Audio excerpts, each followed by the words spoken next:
Alright, I'm gonna start here because I am a bit lazy and a bit tired tonight. I got some stuff to talk about. So, tonight we are playing Need for Speed 2 for the PlayStation. It is not the special edition that is on the PC. It's not the PC version. It's a little bit different from both, but I hope you will enjoy it. The few things I wanted to say is, again, I'm a little tired tonight. I'm trying to get my schedule back to like a normal person's schedule, so I stayed awake like all day today. And after the stream, I will probably be up for like an hour and then go to bed. We'll see. Um, this is gonna be. I don't want to say it's gonna be a bit of a longer stream. It depends how well I do, but we have to go through the game twice basically. It's not gonna be like Ray Tracer's last night where it's going to take, like 20 minutes for each playthrough. This is a pretty long one. I think tournament mode is like a little over an hour, and then knockout mode, I don't know how long it is. It depends on how many laps the races are, but knockout mode might be like 2 hours. We'll see. Um, what was the other thing I wanted to say? Oh, so I think I mentioned this late last stream, but if you want to help me out with the NejiCon or the NegCon, whatever you want to call it. The link for donating is in my Twitch about page. So if you like go down and you look at my individual like tabs and stuff and you go to about, it should be in there. I meant to upload some stuff on YouTube today, but I just didn't have the energy to do it. I got everything set up for it though, so that's good. Um, So yeah, that's what I wanted to start off with. So again, this is Need for Speed 2. I would have loved to have shown the Need for Speed. Road and Track presents the Need for Speed for PlayStation, but I don't own a copy of that. I wanted to get the long box version a while back, but it's a little bit expensive now. And I also don't own Need for Speed 3 Hot Pursuit, which I think is the best Need for Speed on the console. I've been looking for a copy of that for quite a while. It's actually really cheap, but it's hard to find like a copy that has everything in it. And the disc is in good condition, so I've kind of passed on a few of them that were looking pretty sketchy. But I have Need for Speed 2, and I have Need for Speed High Stakes, which is the fourth one in the series. Need for Speed 2 was one of my childhood games. I adore it dearly. Um, and I kind of want to show why Need for Speed was so good, for me at least, up until Underground came out and kind of like just kind of ruined my interest in the series. I think people that know me probably know that I don't like car tuning in video games. I like to just, you know, pop in the car and go. The more tuning there is, the less I tend to enjoy racing in the game. With a few exceptions. There's stuff like Gran Turismo that is really good, although I'm not sure how I feel about engine swaps. I think that's a little too much. Um, but yeah, Need for Speed used to be about, like supercars. Like go drive, whatever supercar you want, not, some JDM car that, like five or six of your family's friends have or something. That just wasn't my thing. I just wanted to drive like, okay, the new Lamborghini's out. I want to check that out.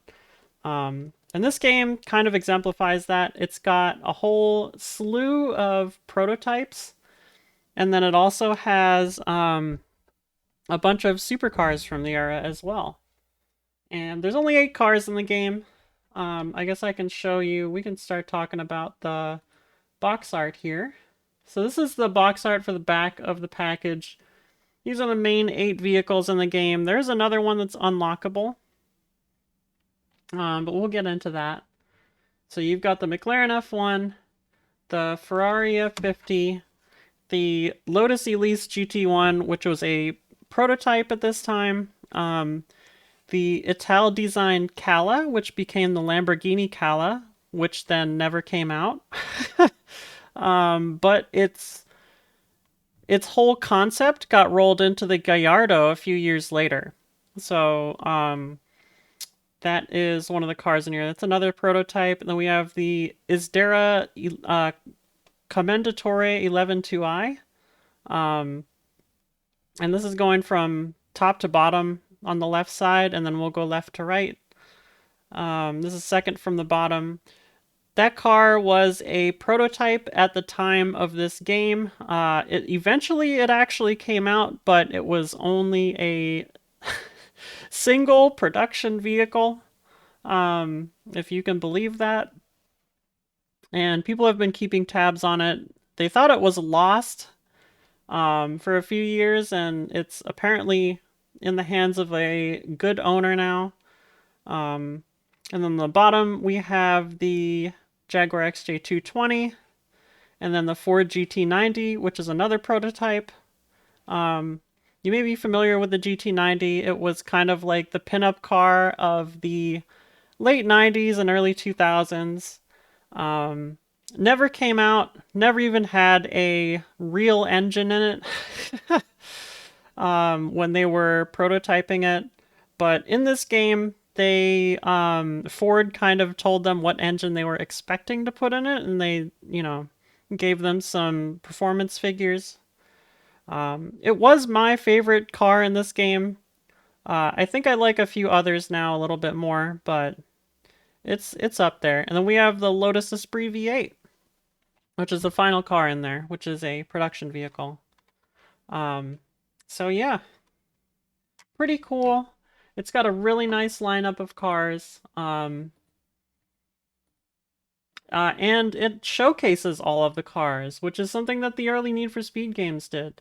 And we're going to get to see that. I think it was the first 3, and then High Stakes had like a voiceover for each car rather than like a full showcase, but it was still kind of there. I think that kind of got rolled into Porsche Unleashed, but I don't know much about the PS1 version of that game. I only know about the, what do you call it? The PC version, which is also quite different. Hold on, I'm trying to get the image for the inner piece. Here we go. So this is where the CD underlay is. This is what it looks like.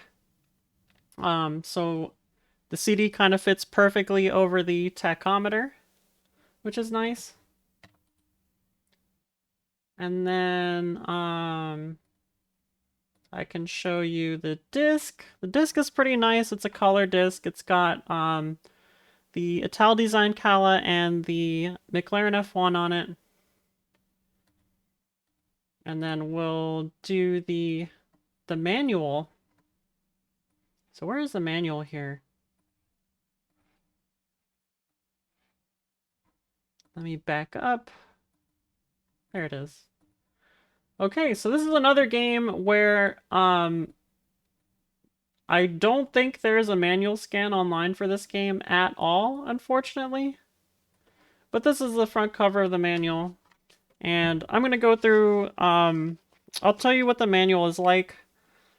I'll give you the page by page. Unfortunately, I don't have... I didn't make scans of it myself, but I do have the manual. So it's just the typical system warning on the first page, and then there's a table of contents. You've got starting the game and the menu controls on page 2. And then your default driving controls. Nothing special here. I will say about this game, this predates the dual analog, but it does not predate the analog joystick, which was actually an official Sony controller that had 2 joysticks on it and the buttons in the center. So this game actually supports the dual joystick. And this is something you'd see of PC racers back in the day. A lot of them would support joysticks, so you'd see people playing with analog joysticks, because obviously it's better than using just digital controls. which is kind of cool. And then the introduction page on page 4, I'll actually read this. No matter what kind of car you drive, the allure of the ultimate car remains. Something better, faster, sexier. A dream machine. The problem is, only a handful of us will ever get to look at one of these supercars in person, let alone take it out for a spin. Need for Speed 2 puts you behind the wheel of not one, but 8 supercars, utilizing powerful 3D technology. NFS2 blazes new trails in authenticity, depth, and unadulterated driving passion. This is one simulation that feels like the real thing, except for the smell of new leather. And then it goes on with some bullet points about what it has. This game predates Gran Turismo. I think Need for Speed 3 Hot Pursuit came out very shortly before or very shortly after Gran Turismo.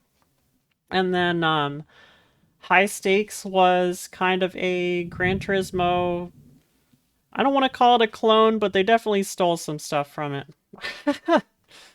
Hey Galaga, how are you doing? And in this introduction, it encapsulates kind of like what I really like about the early Need for Speed games.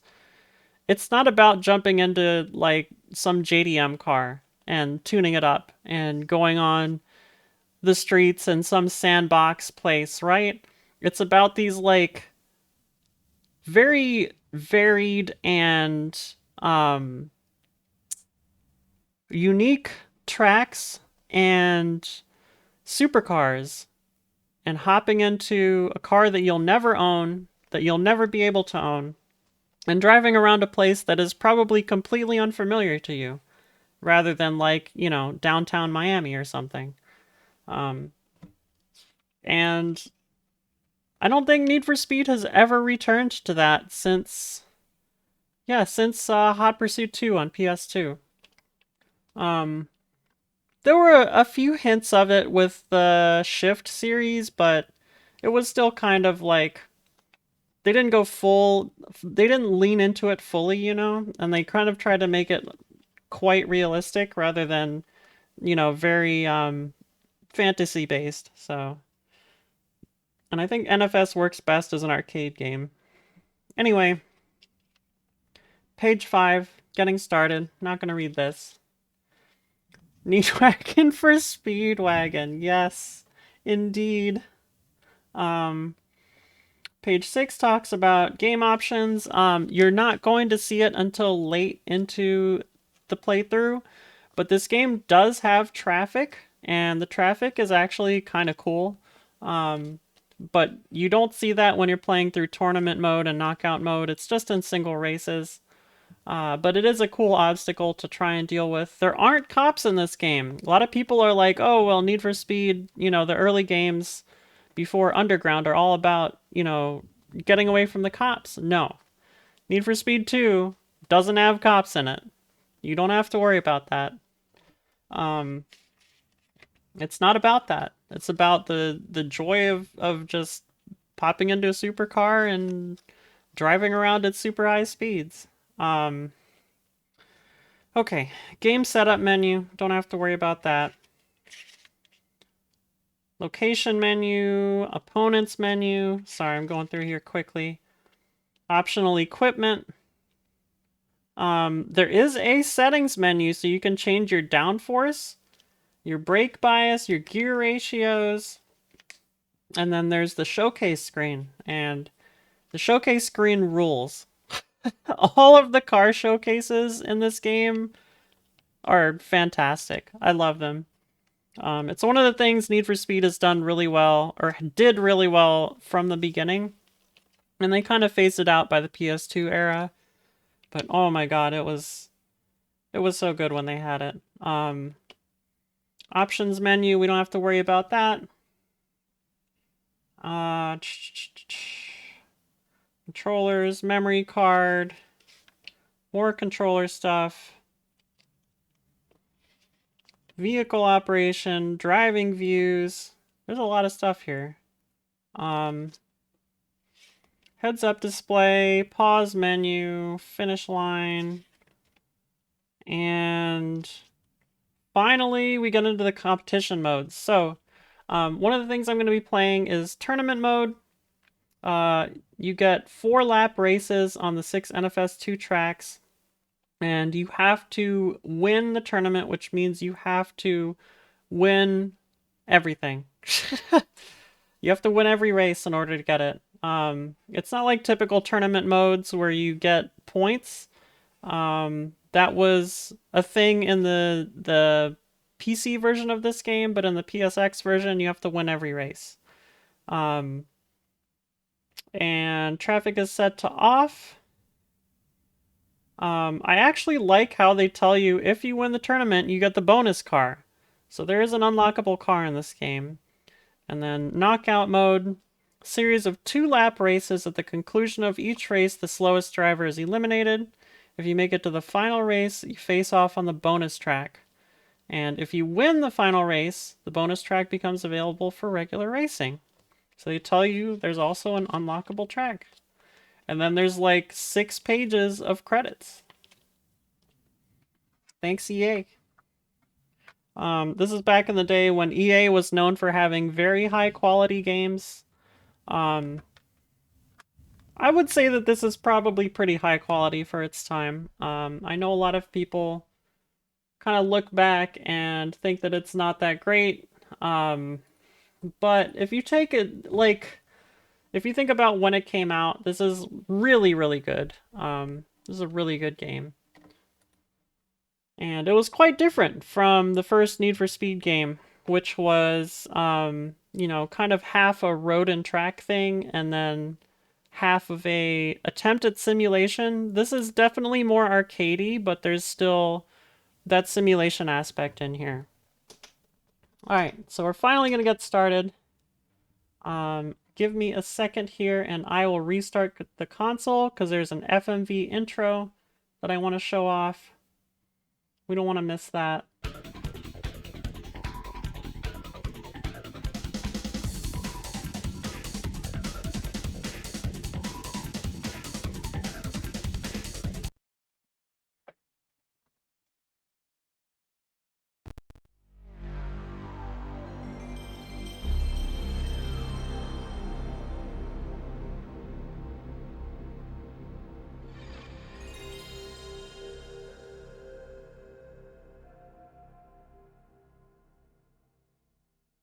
It's a very Need for Speed style intro.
Love the stock hatch closing sound at the end of it there. So yeah, you got a preview of a lot of the cars there. And one thing I really love about this game is the menu music.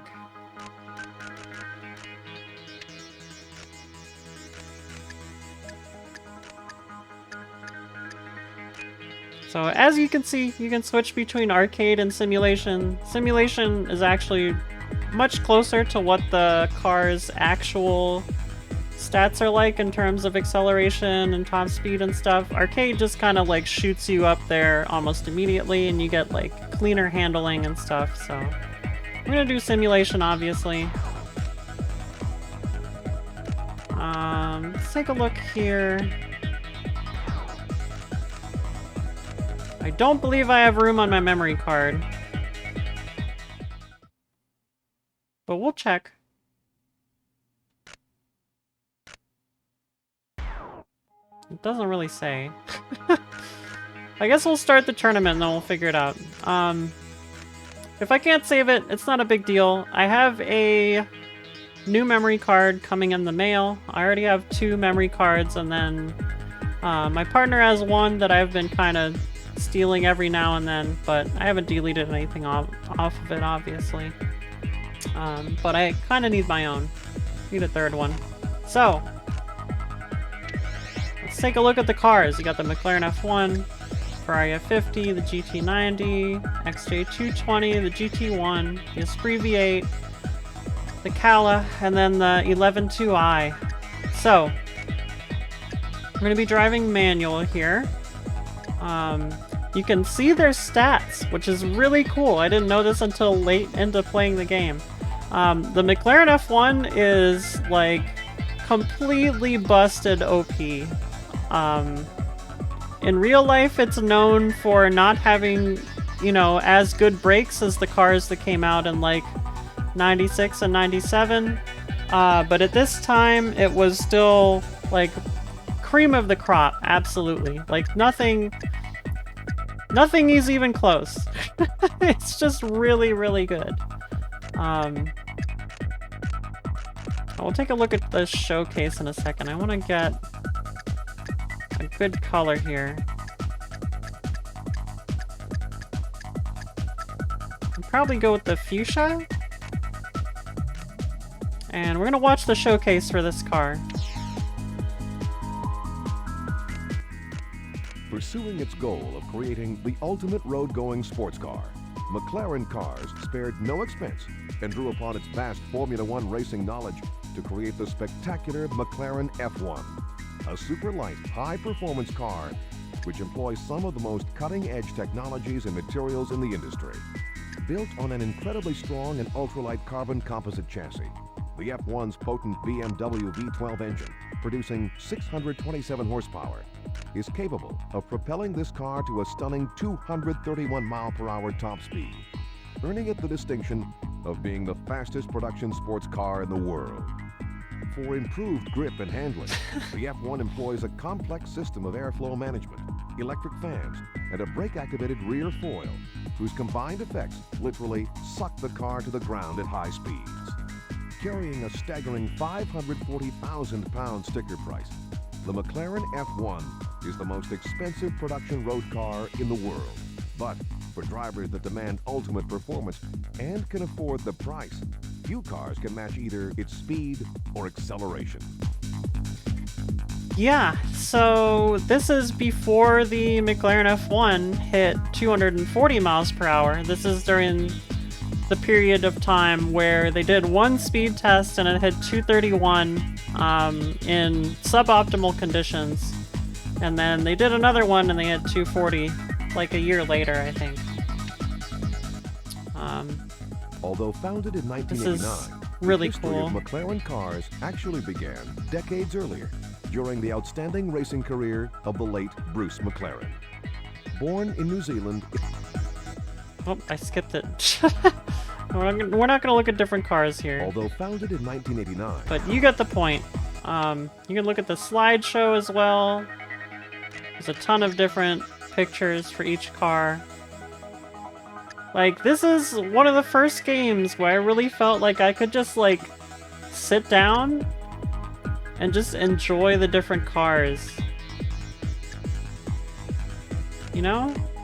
Rather than like having to hop in the game and do stuff, I could actually just kind of look around and learn and enjoy it.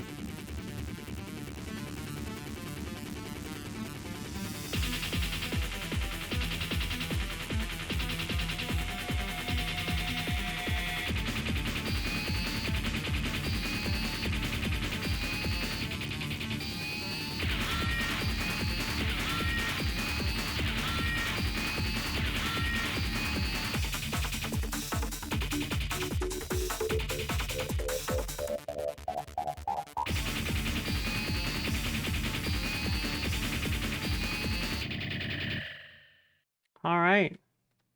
So that's what the showcase videos are like, and they each have their own music track. They're filmed in different locations. It's really cool watching all of them. Anyway, let's get started with the tournament mode. I think we're set here? Yeah. Okay, so I need to win all 4. Or I need to win all 6 tracks. They're 4 laps each. Shouldn't be too bad.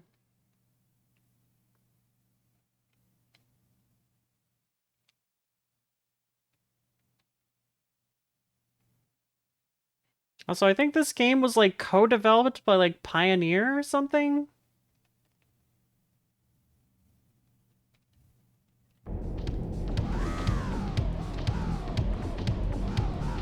Three, 2, 1, go!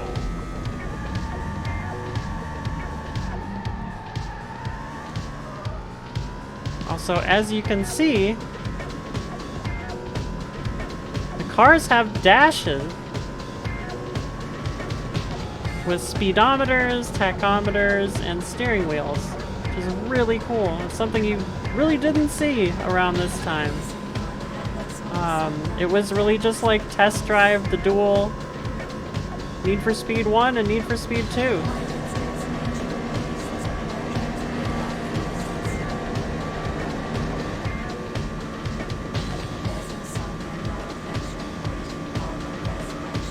And if you change the view, you can see the frame rate is so much better in this one. And you can see on the back of the car here, there's a spoiler, and that spoiler actually works in the game. This is one of the first games that had like parts on the car that moved with the car. So the spoiler, you'll see, I don't know if it works perfectly when I brake. You might see it on the next track if so.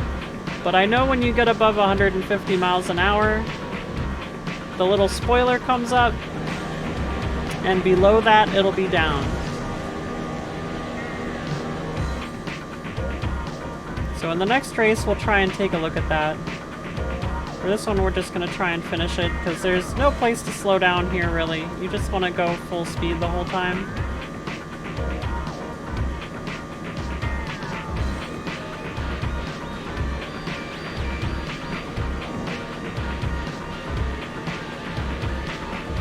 Fast lap.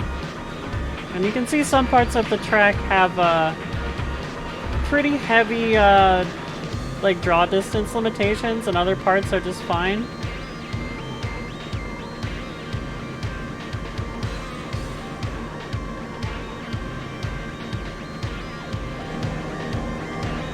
But this is much more flashy than Road and Track Presents a Need for Speed. They definitely went all out with this game.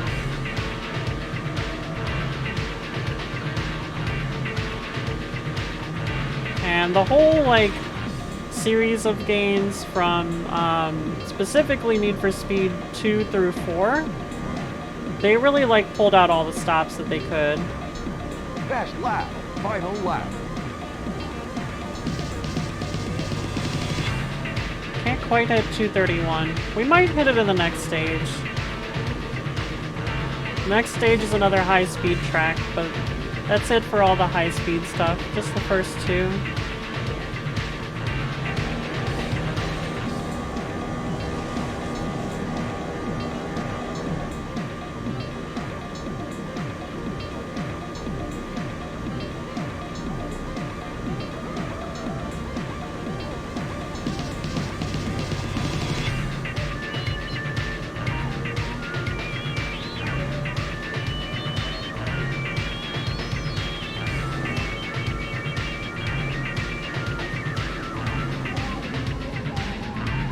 Almost lapped the Lotus there.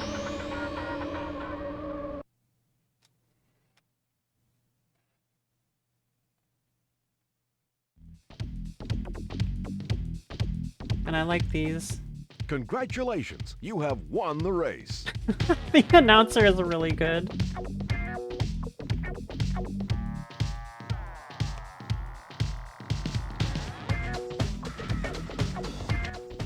Congratulations, you've got a top time for this track.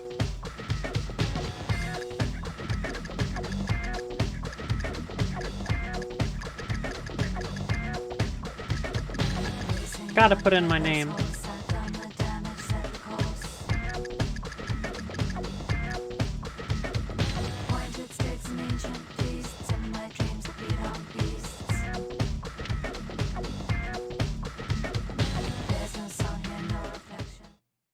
Okay. So let's see if we can save our result here. Might be able to.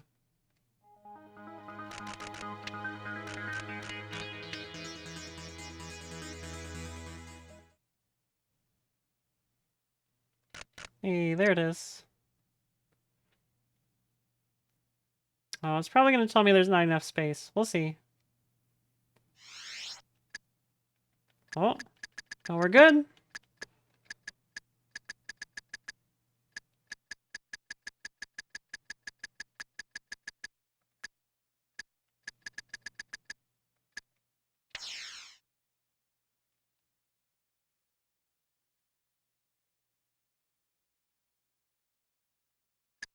Oh my god, it takes so long. Okay, we're good.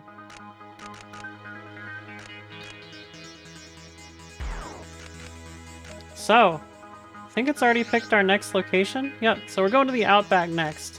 You can look at track info if you like, and it'll show you the whole layout of the Enjoy track. the breathtaking view as you cross over the Harbor Bridge into the bustling streets of Sydney. The steel and glass of the city soon gives way to the red sands of the desert. Here, you can lay it out on the sun-baked roads of the Outback, where you'll encounter craters, rocks, and canyons that decorate this vast, arid landscape. Bring plenty of water for this race, because you may soon find yourself thirsting for more than just victory. Oh, this game. This announcer. Okay, let's go. This shouldn't be bad. I want to show you the how the spoiler works, and then we'll get into the in-car view. Just because it makes the frame rate a little bit better. Makes it easier to drive that way.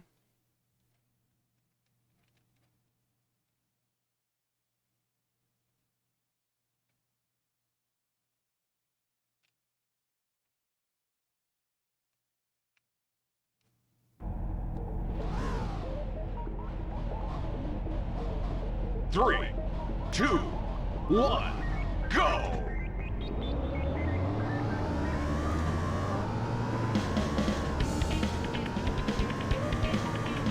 You can see it back there. It should go up like right now. Yup. Oh yeah, it does go up when you brake. How do I... Oh, there we go. Well, I don't like those buttons for shifting, but... I'm trying to make it through this race. This race isn't too bad.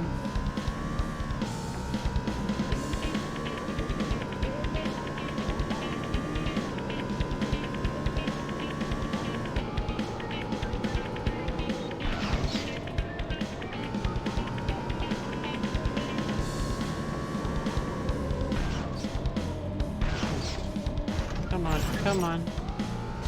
I'm so not used to having it on... The downshift on R2 is really weird. The upshift is on R1, which is fine.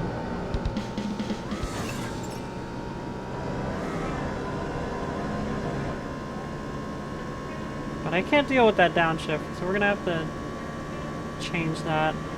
Oh yeah, there are obstacles that you can interact with on the side of the road and stuff. We're not gonna do that. Because hitting them actually slows you down massively. You don't like bust through them like you do in new games.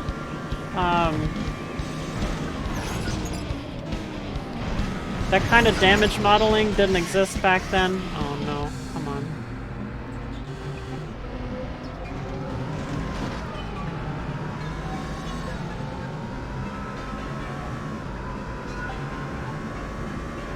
And we're back at the start.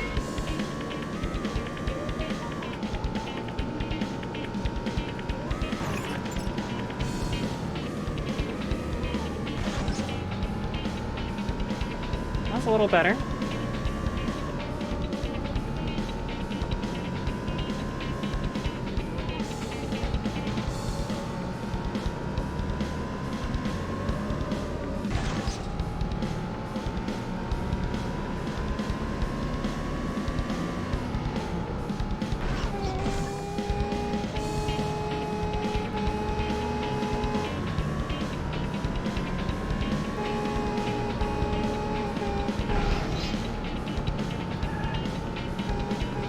I have a horn, but I don't know which button it is.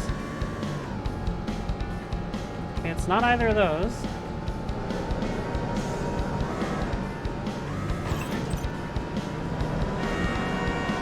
There it is. Okay, let's try and get by here.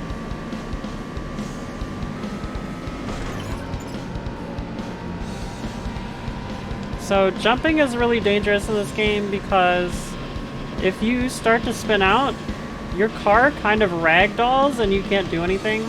Like you lose grip with the road completely, and your car just goes wherever it was going in prior. So you gotta be really careful about that.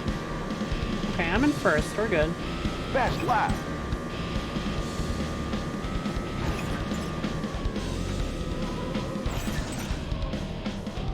Came in way too hot.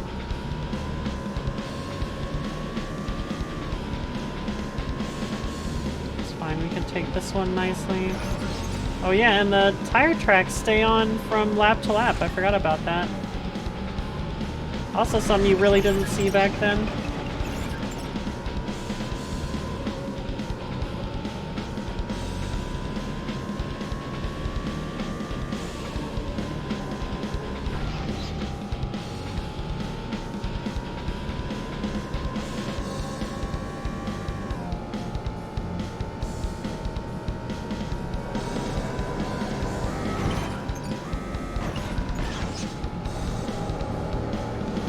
Also, the instruction manual encourages you to pick this view because it says it has a good sense of speed, which I mean is true, but it's mostly thanks to the frame rate, not really the camera placement.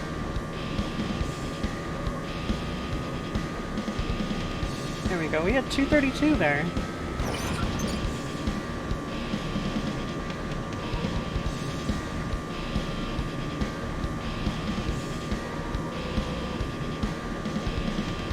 One more lap, right? Best lap. Final lap. I'll land and then immediately slow down. And it's still not enough. Okay, noted. I need to slow down before the end of the bridge when I do this in knockout mode. I should be able to beat this, the AI just fine on this run. Oh, watch out. So yeah, that's like what happens to your car when you lose grip.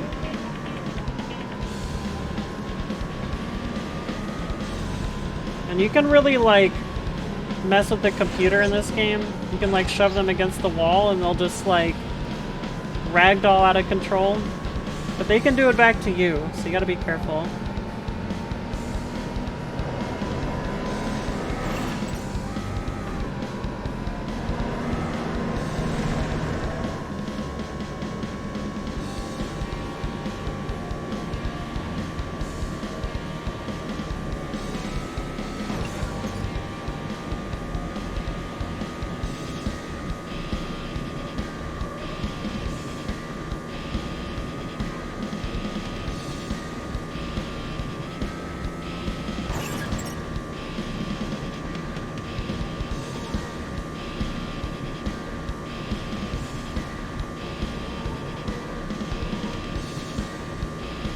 Okay, we did it.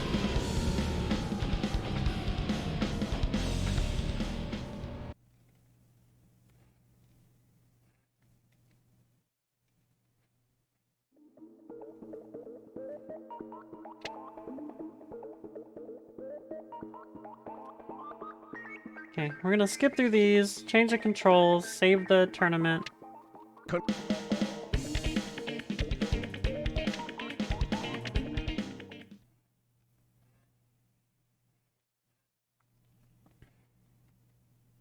We'll put the horn on R2, I guess. I don't know what L2 is. Probably look back.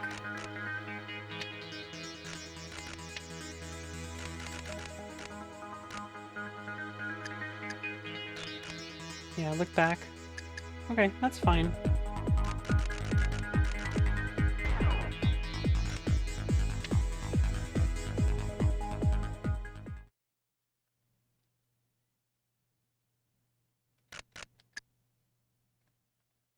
Come on.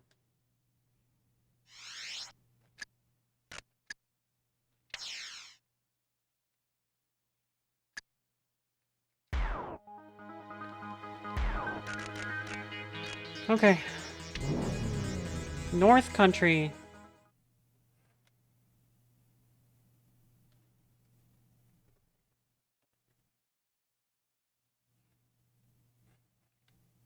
So yeah, if you enjoy racing games and you really like the kind of immersive aspect of it, or like the aspect where you learn about different cars and stuff, this is a really good series for it early on. Just in general, I think all of the PS1 games are pretty good for it. 3, 2, 1, go! Bit of a rough start.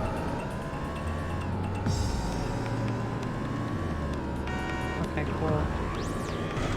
Controls have been changed.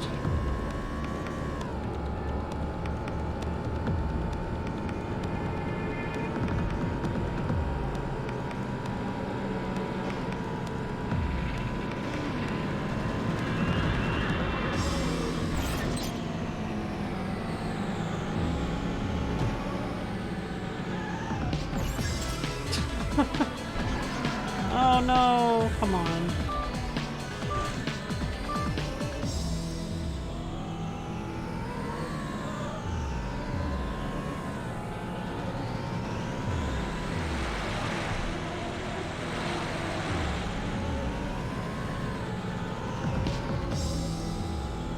So as you can probably see, this track is a bit difficult, but it's not too bad.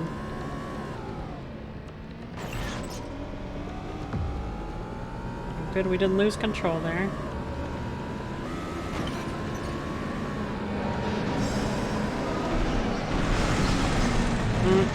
Lost it there.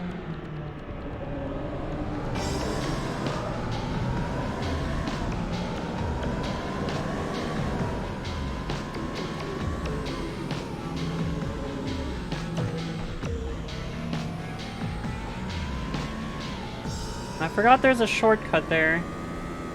Might be one here too. No. Okay, just the first one has a shortcut.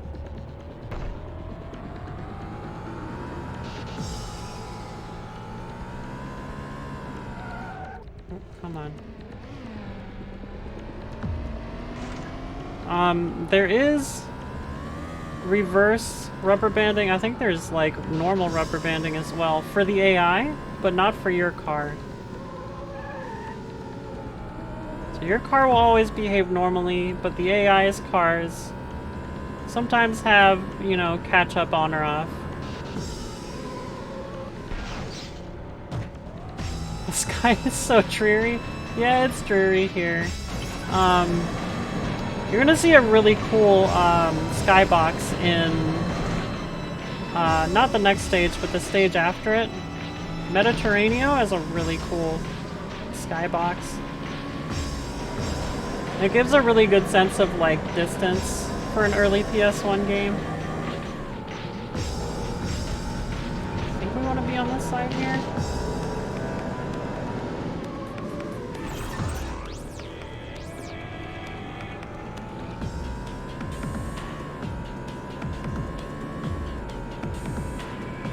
I really need to slow down much earlier for a lot of these more difficult corners.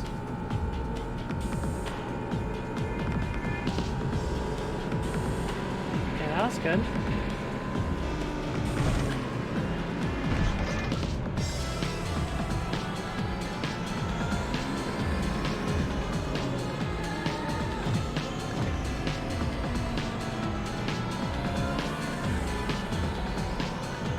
I like how the frame rate is just like shitting itself here because there's too many cars.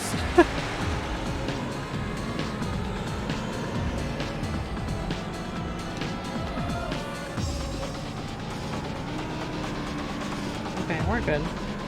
Jump.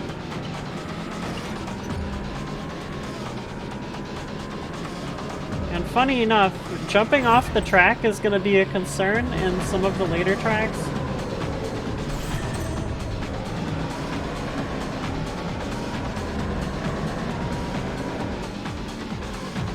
Go. Oh, I missed it. Okay, that's fine. We'll catch up. Oh no!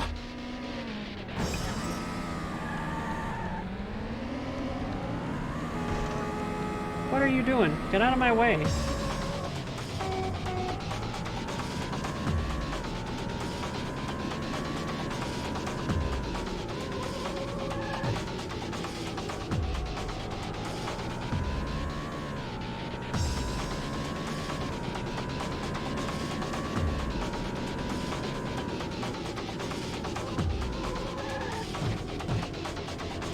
Really hard for me to figure out breaking points in this game.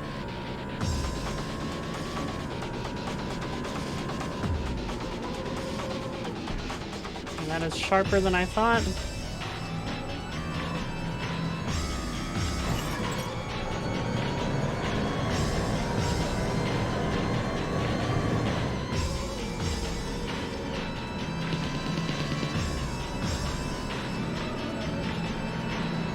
Okay, here we go.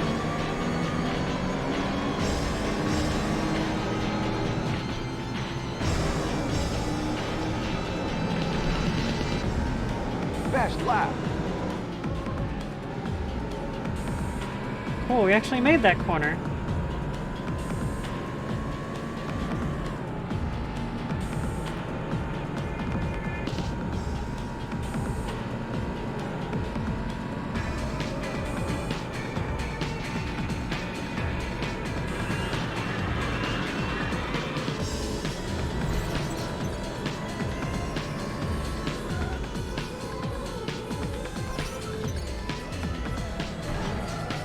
Oh, really? Come on.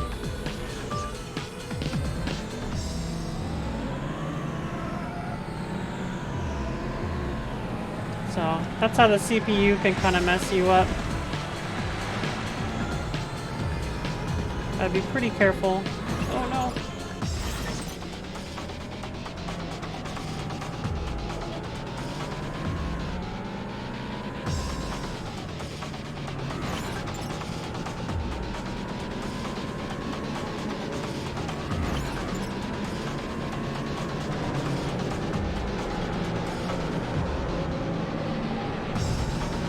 We're gonna try and take these turns normally here.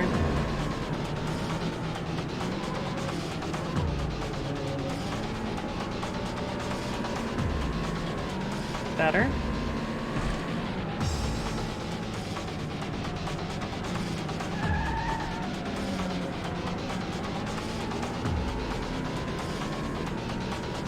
Hoping they all kill each other there.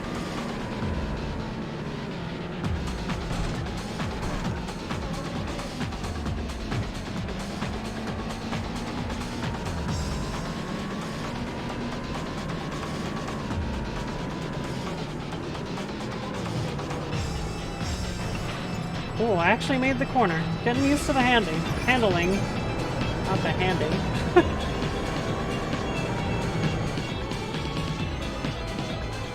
There we go. So it seems like the best way to drive in this game is you want to make your turns with your foot off the gas and off the brake. Best lap. final lap. So you want to brake early and then let off the brake when you get to the corner. And then accelerate out when you can make the rest of the corner full speed.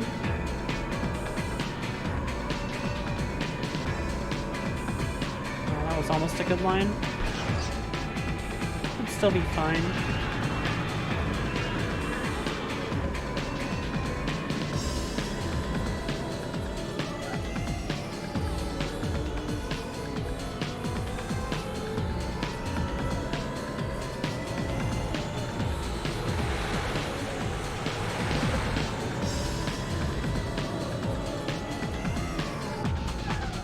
I really don't think you're meant to try and beat this game on simulation, but I'm doing my best.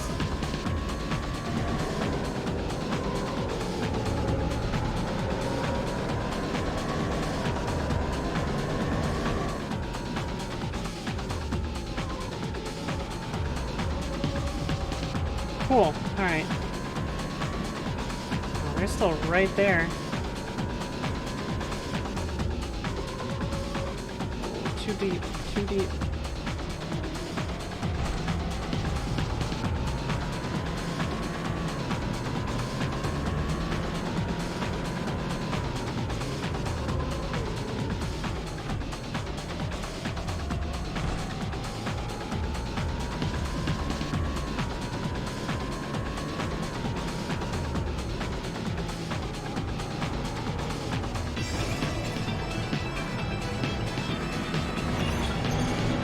I might barely be able to salvage this.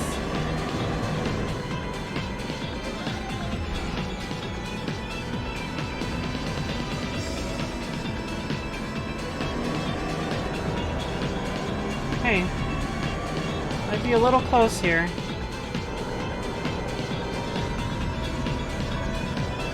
Best lap. Okay, good. Oh, I was scared.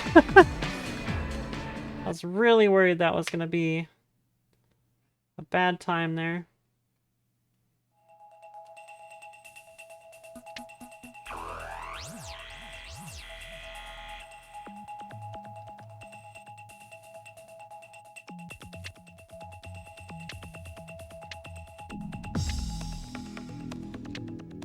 Okay, we'll make another save here.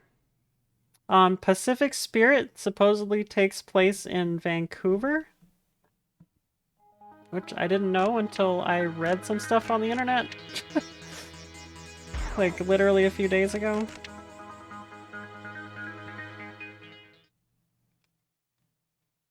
I should say Vancouver and the area around it, but yeah.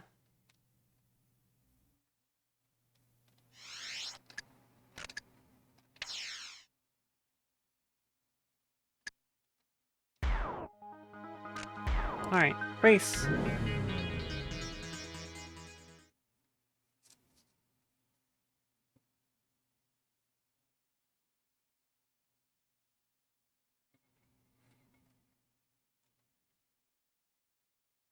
And the extra car we get is very good, but it's kind of like close to the level of the McLaren F1, but not quite as good. But I think across all the tracks it's better, so we might use it for the knockout competition. 3, 2, 1, go!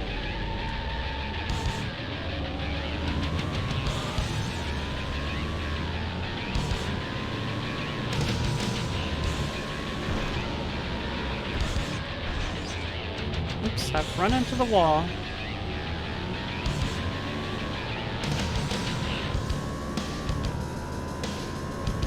There's a shortcut here. I'm gonna try and take it on the first lap because it does not save time.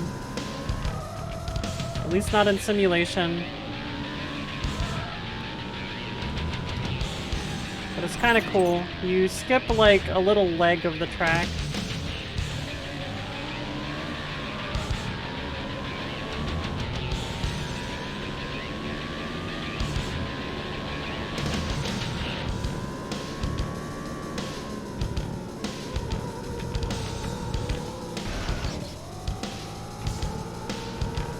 And in this game, banked corners actually help you turn better, which was not the case for a lot of games. Things like verticality and banked turns and stuff were not really built into a lot of like early to mid 90s racing games, so I need to slow down for that, that's fine.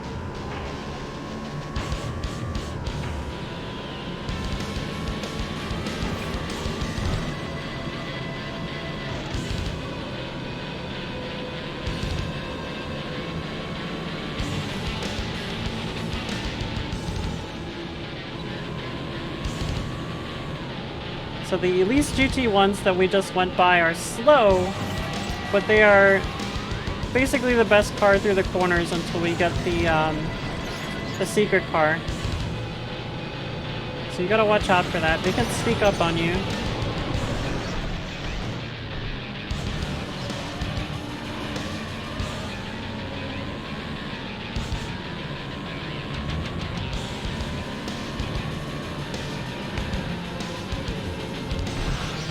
I need to drop to third there.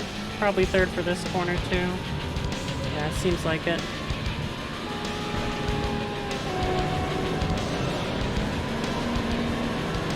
Can barely get through there in fourth.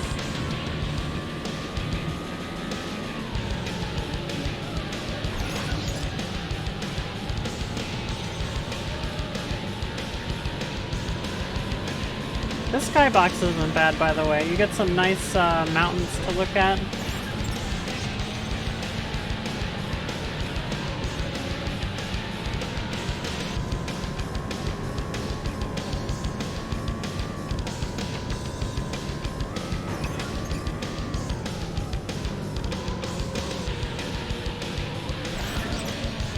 Thinking about it now, this race might actually be hard to win because there's a lot of like twisty corners at the end of it.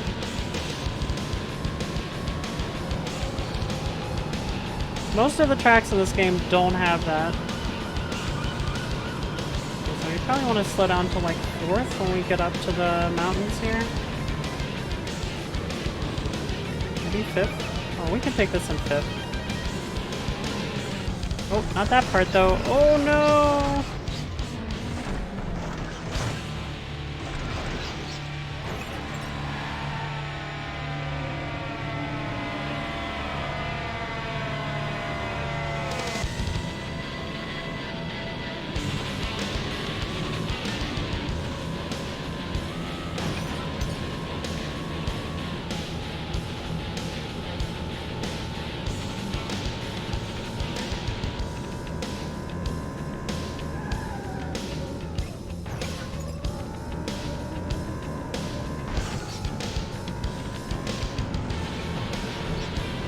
Okay.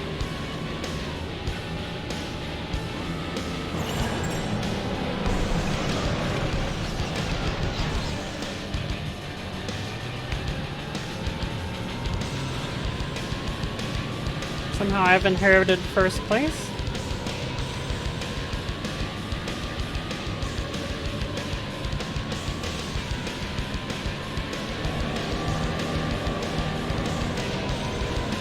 Best lap.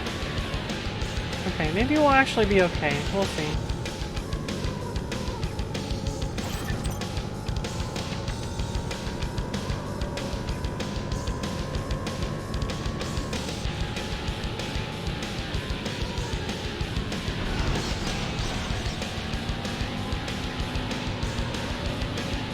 Yes, I hear you behind me.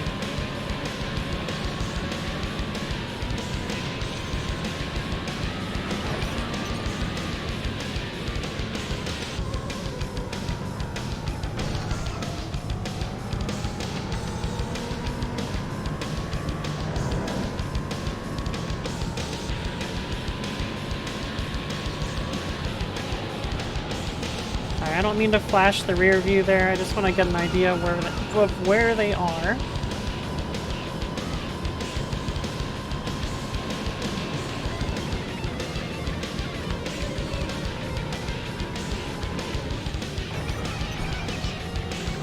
Oh, that's close, okay.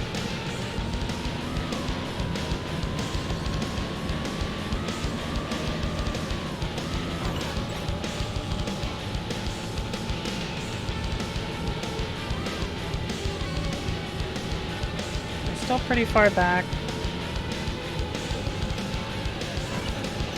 Take this in 6th, but I gotta be careful. Probably take that in 6th too. And slow down.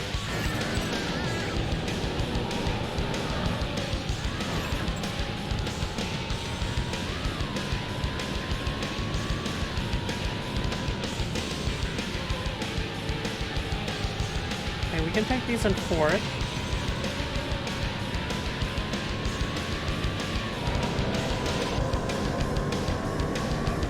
Best lap, final lap.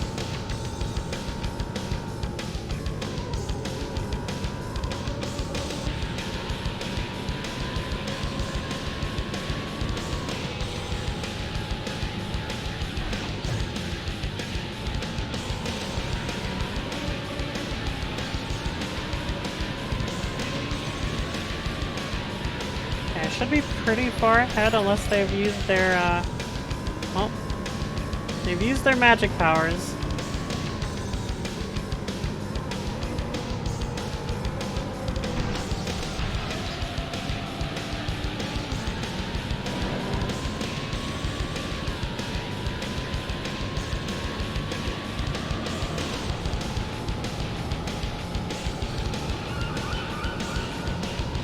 Lost a little bit of speed there, but we're still pretty fast here.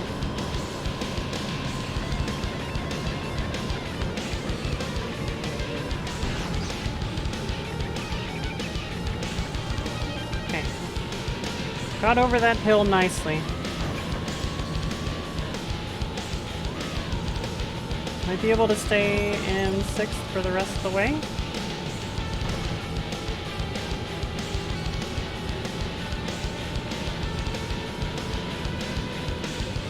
As long as I get my lines right.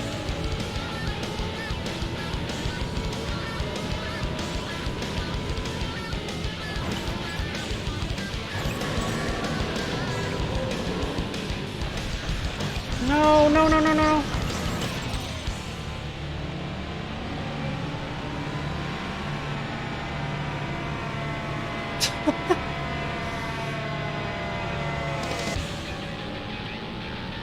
Okay, let's...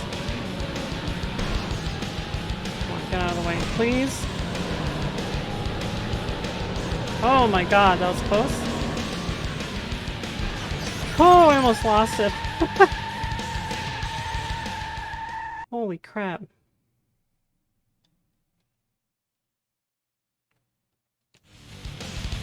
Yeah, I'm trying to get some money for a NegCon, Congratulations, Negicon. you have won the race.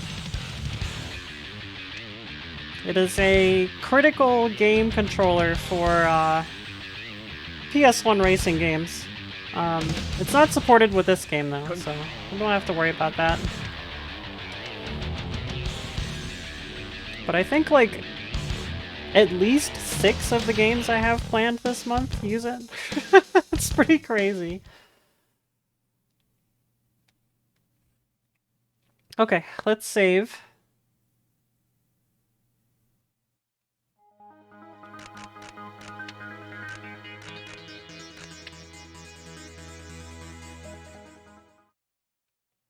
And the next 2 tracks are my favorite tracks in the game. Mediterraneo and Mystic Peaks. Mediterraneo is just really pretty. It's got a good music track too, and then Mystic Peaks is long, but it like the whole track like goes through multiple different sections, which is really cool. Okay, I think we're good.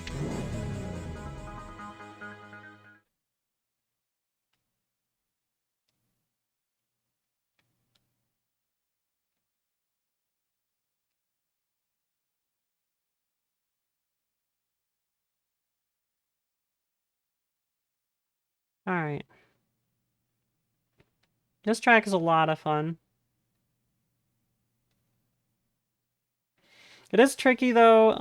There are a bunch of sections where pieces of like architecture or other buildings or stuff like get in the way of the track, so you gotta be really careful. 2, 1, go! Like, if you go too wide in the city section, you'll run into the sides of buildings and just completely stop down here. So I gotta be careful.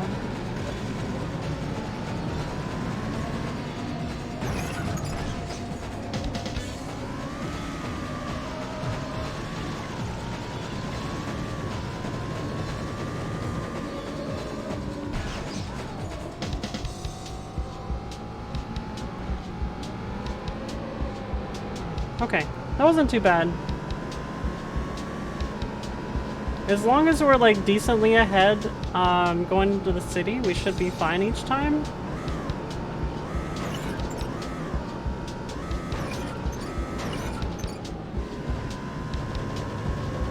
Okay, I knew I had to be in 5th for this bridge.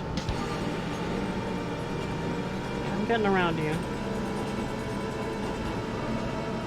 Let's go. One more opponent.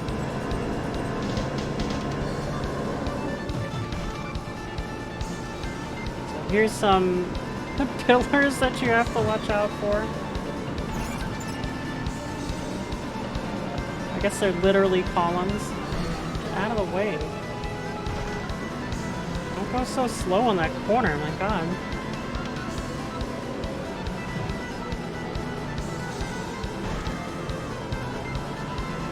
Okay, so this is the first track where you can fly off the edge right there. Gotta be careful.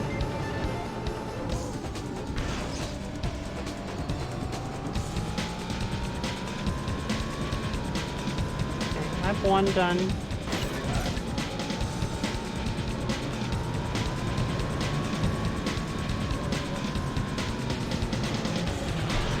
No, no, no, no! Oh my god, that was close. No, no, no! Okay, that's alright. Turn around.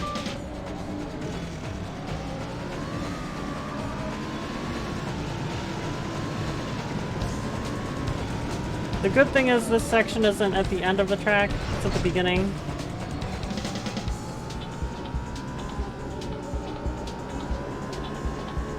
So you don't have to worry about too much.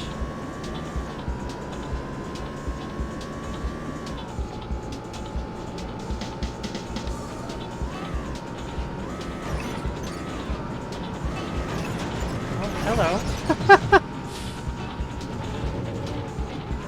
Computer having a bad time over there? Alright, I'm going by.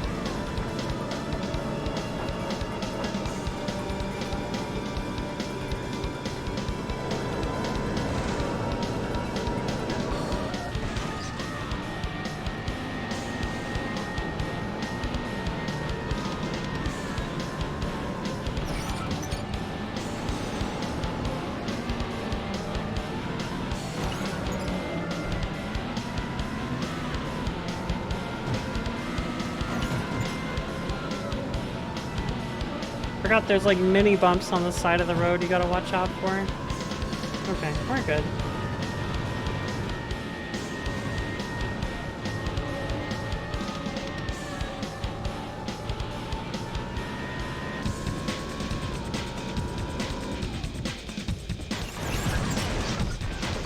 And that's what happens if you jump slightly off center.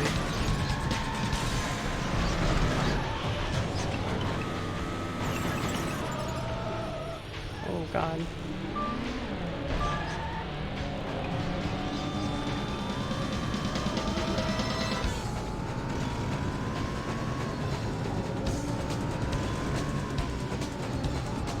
There we go. We took that downhill corner really well.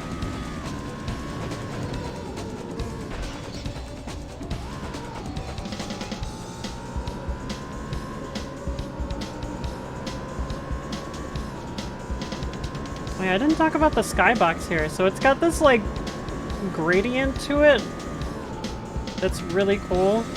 Gives you like the illusion that there's like water, still water down there. Oh, hello, hello.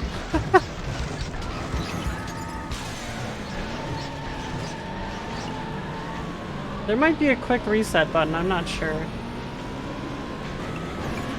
Next time I get in an accident, I'll hit select and we'll see. And then there's like these very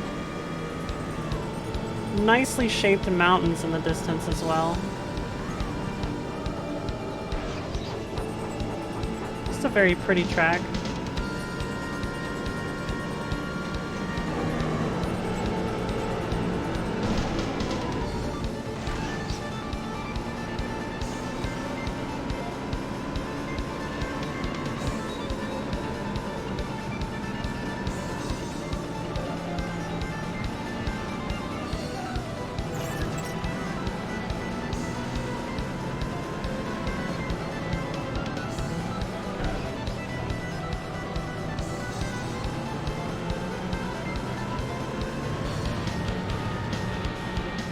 Okay.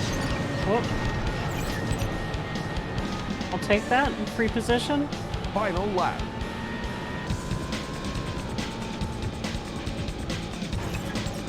Be really careful here.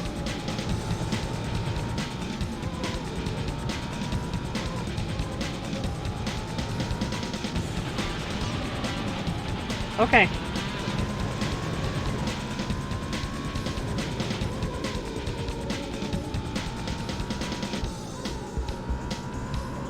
Should be fine here. And then Mystic Peaks is the final race of the tournament.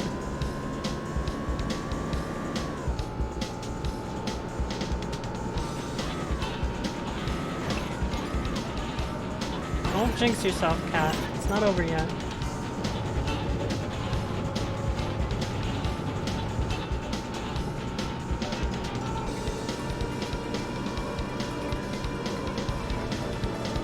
There's really only a few places that can trip me up here, but I gotta be careful regardless. Coming out of here is one of them. Oh.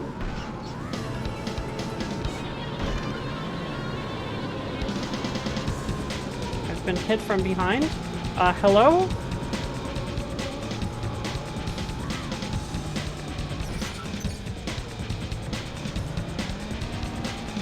Oh, that's bad.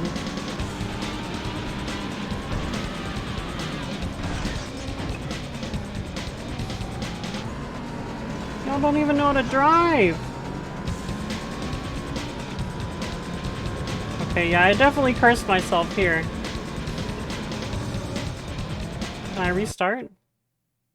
Oh, I can. Okay, let's restart. I'm sorry. Hopefully we'll get it this time. 3, 2, 1, go! Although I did feel like that wasn't my fault.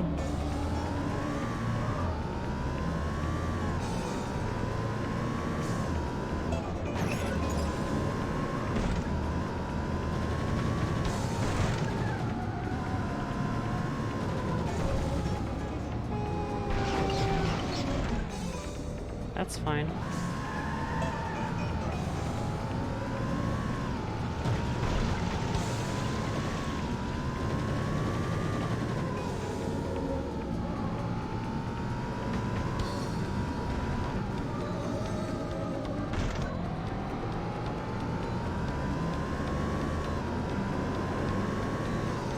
Okay. Let's try and figure out the back half of this course a little bit better.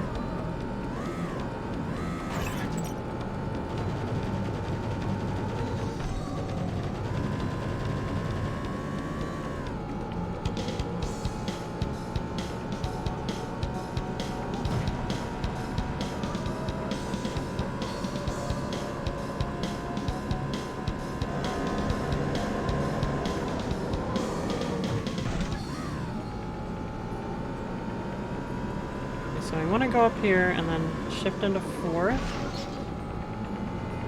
We gotta let go for this corner. It's very tight after the signs. Okay.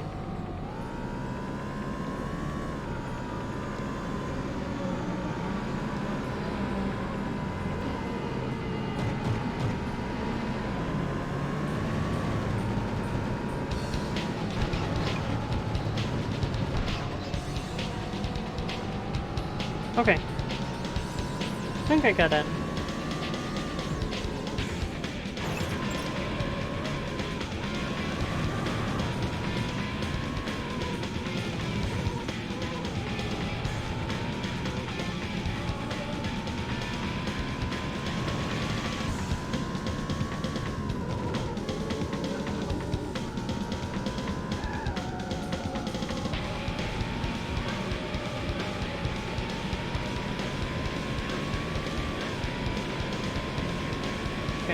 They're gone.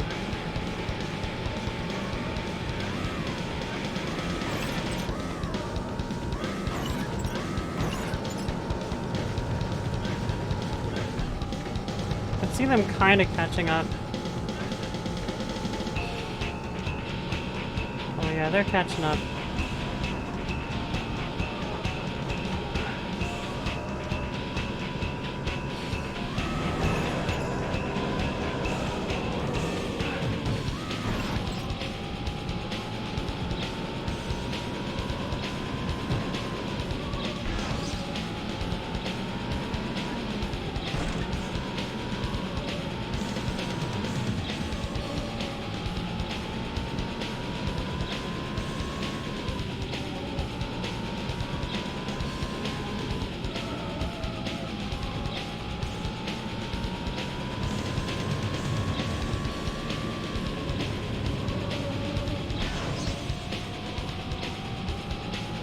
Lap record.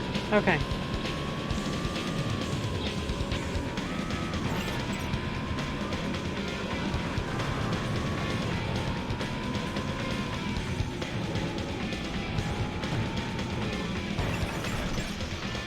It's okay.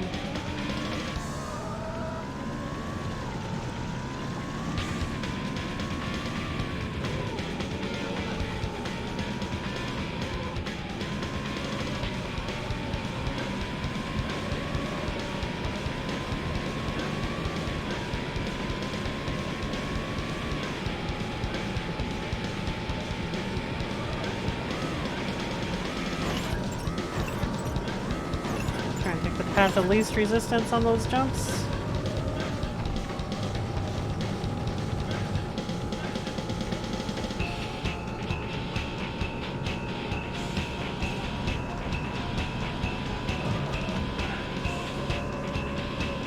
Okay, we're pretty far ahead, but not for long. I'm guessing they're gonna catch up here.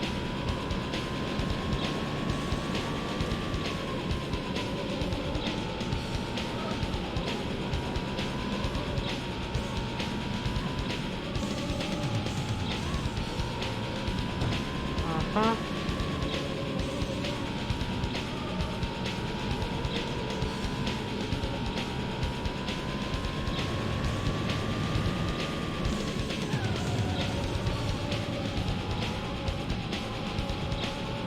Final lap. Okay. Yeah, okay. It's alright.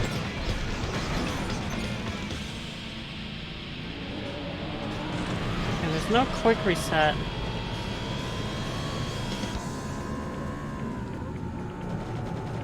So we really don't want to make a mistake here. And that's an okay mistake to make.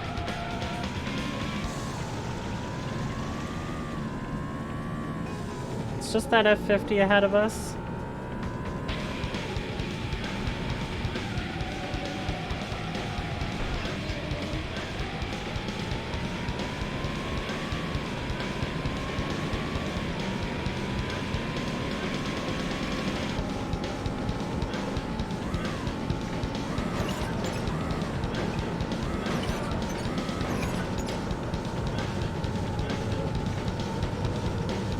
Cool, that was a good corner.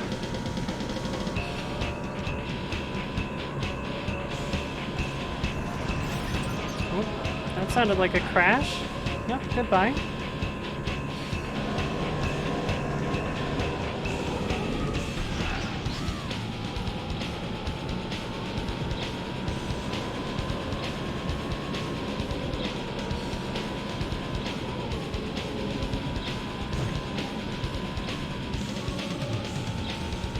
Okay.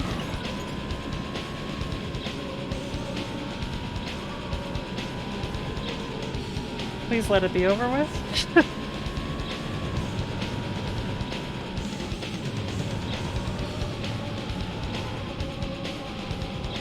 Okay, we did it. That was a little sketchy. Can't believe I messed up on the last lap.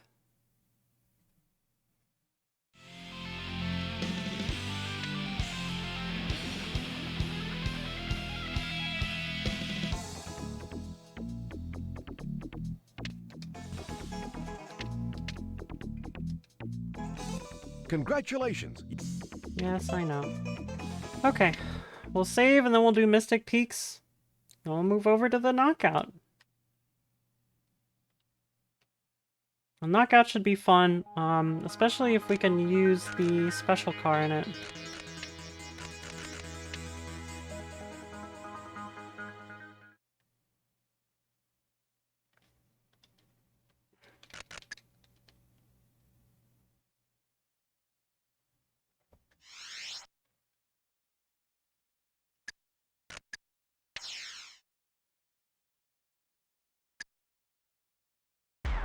Okay. Alright, here we go. This track is hell. It's got tight corners everywhere. It's got, I think 2 jumps that can, like, completely take you off the track. Which, like, doesn't retire you, but it, like, ruins your race. It's got splits in the road. It's got a lot of stuff. So we gotta be a little bit careful here. It's got difficult vertical sections inside of a cave. It's pretty wild.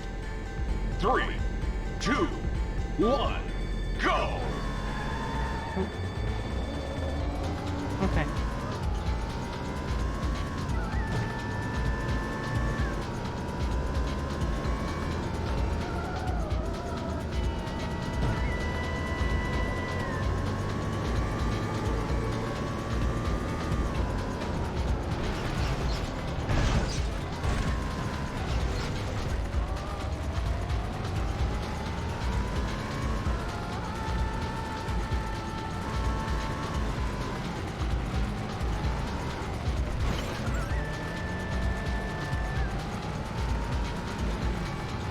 Oh, okay.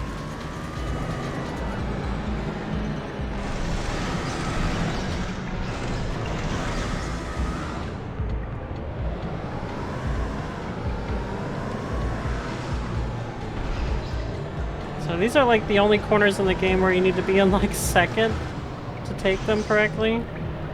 I guess first for that one, but I don't really want to go down into first.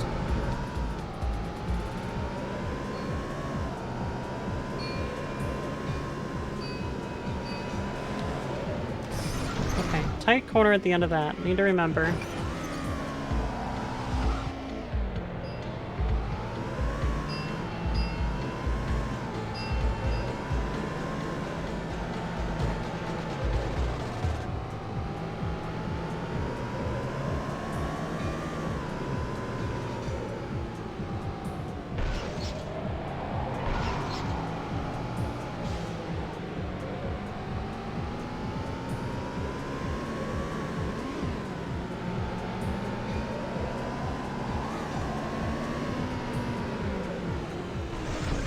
Forgot that was there.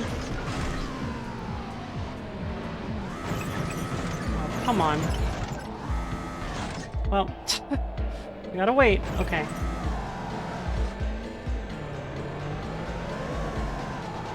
This is not gonna be an easy race.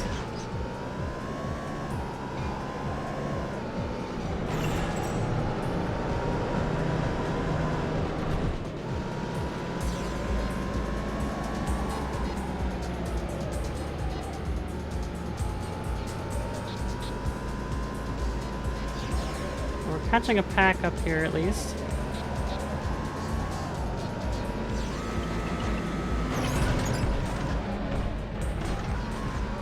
So you can fall off there. You can also fall off here if you're going too fast at the end of the bridge.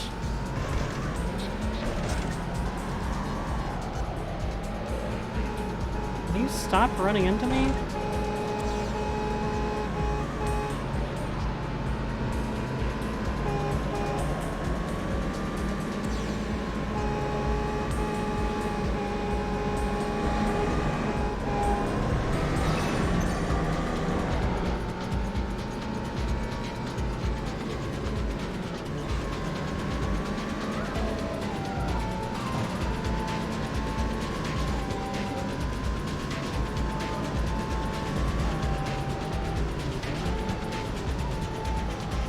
Oh, that was a good corner.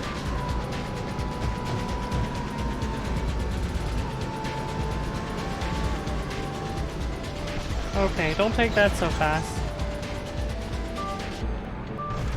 Turn around, turn around.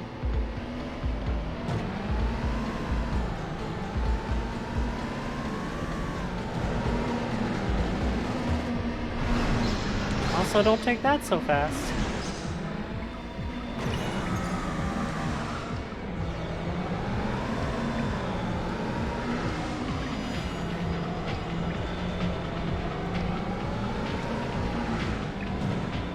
Oops.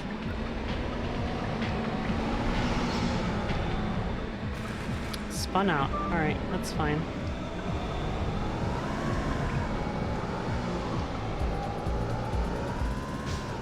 As long as you can get a few positions back here before the bridge, you should be fine.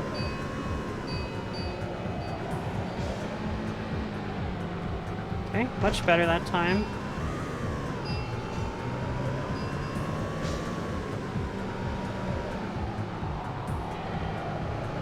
I gotta watch out for the downhill left, I think?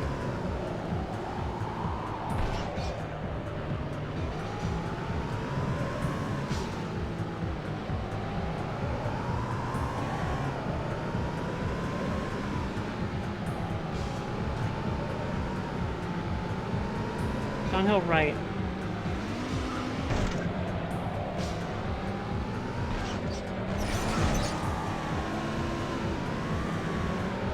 Okay, remember not to take the shortcut there.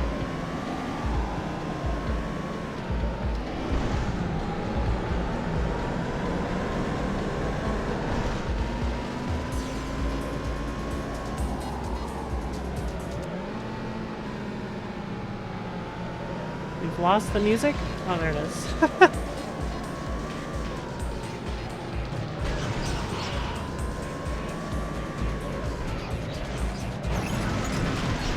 What? Are you kidding me?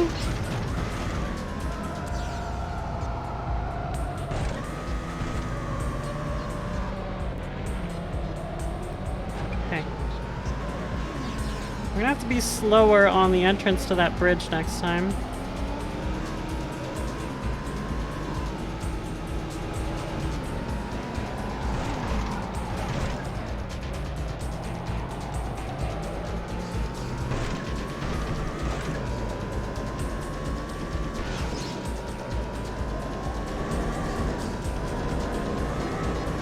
I definitely want to take the right path for that split.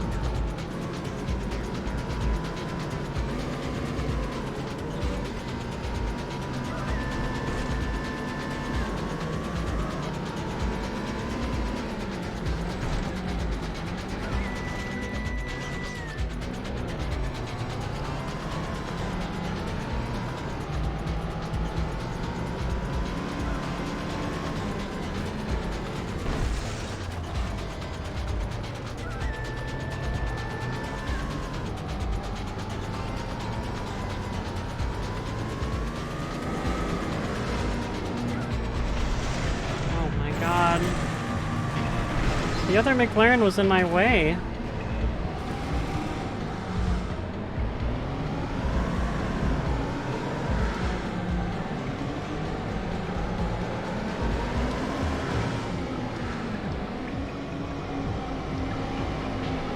There we go.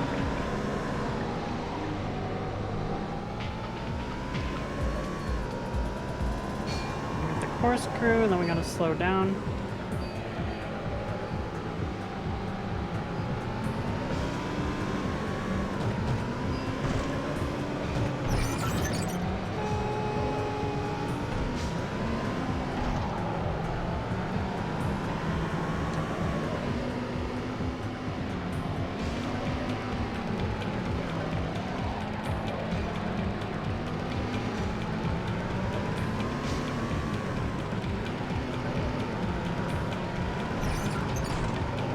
Here it is.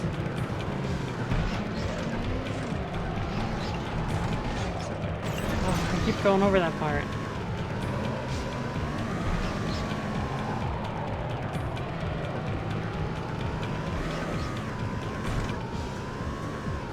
It's fine. We're not that far back.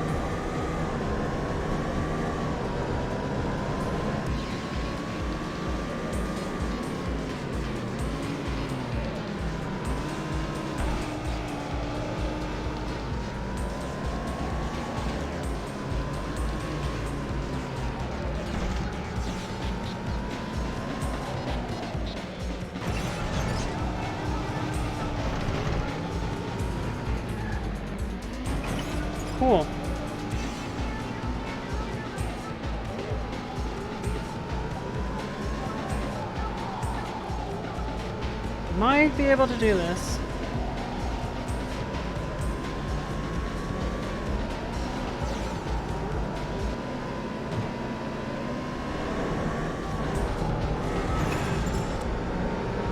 Best This lap, was the final lap it would be.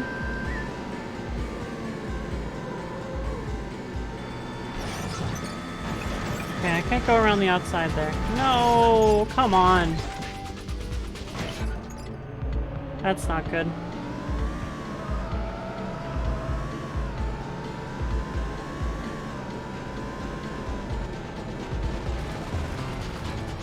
These are going to be pretty substantially behind here.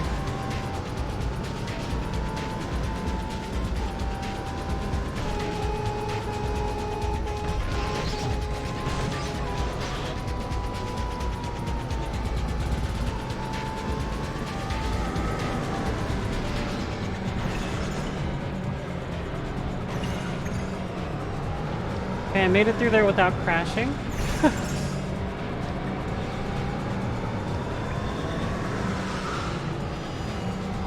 Very good progress this lap so far, besides the initial tree hit.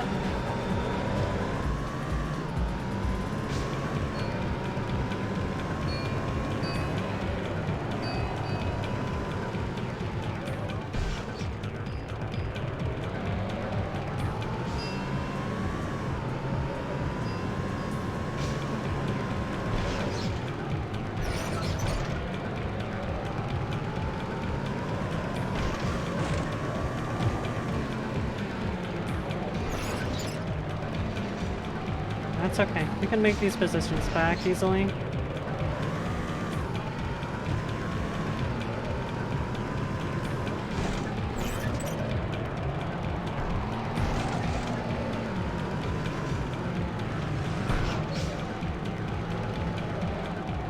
Why? Why?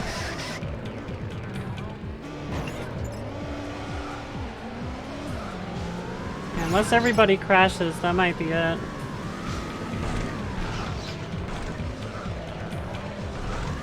Why?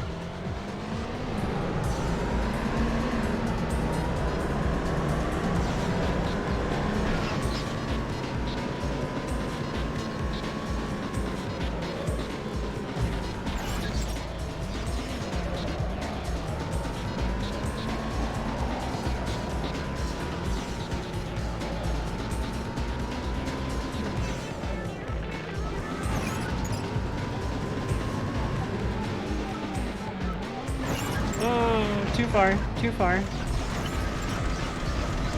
Okay, we're gonna have to restart it. I'm sorry. I don't have a choice. I wasn't gonna win this.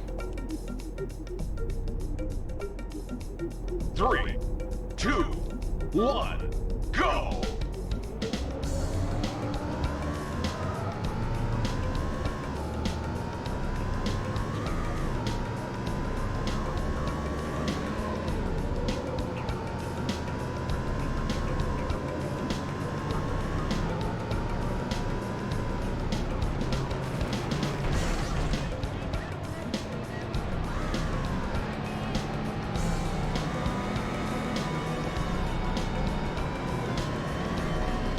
Way too fast. Oh my god, I lived?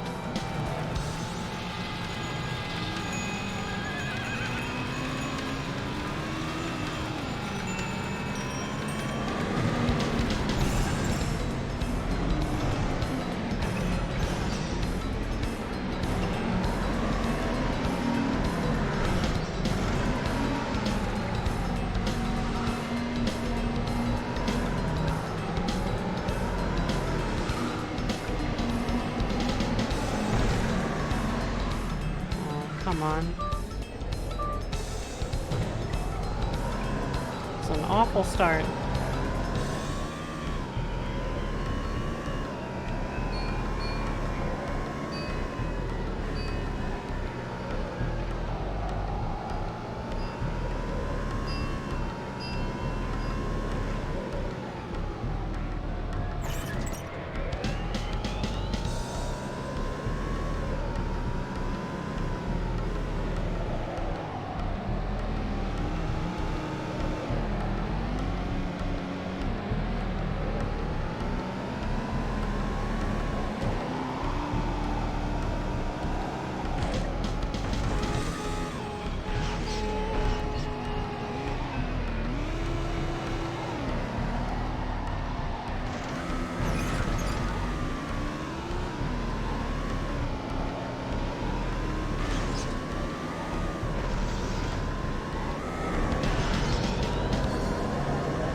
Okay.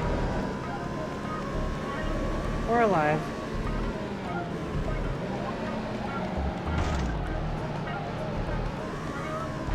No, why?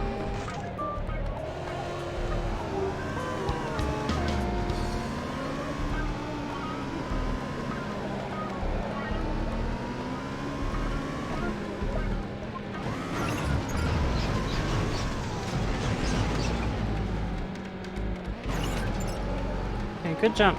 That's exactly what you want.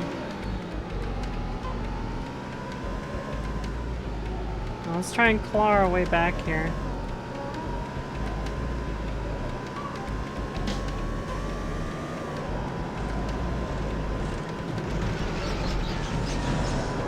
I don't know where they were going, or them.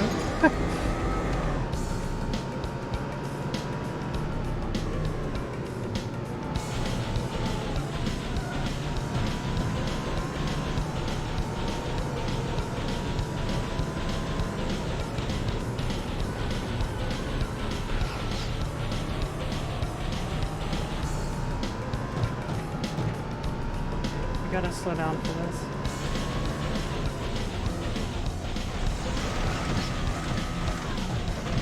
Proceeds to speed.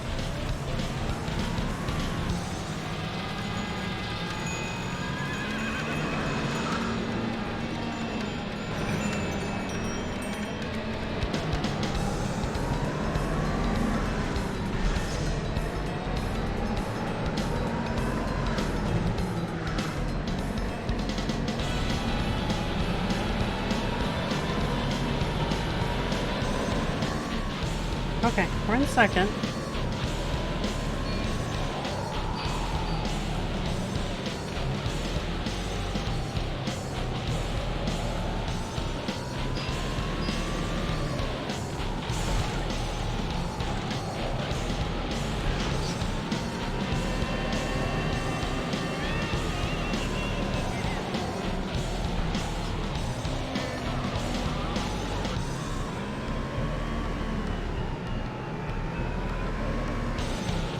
I don't know where that box came from.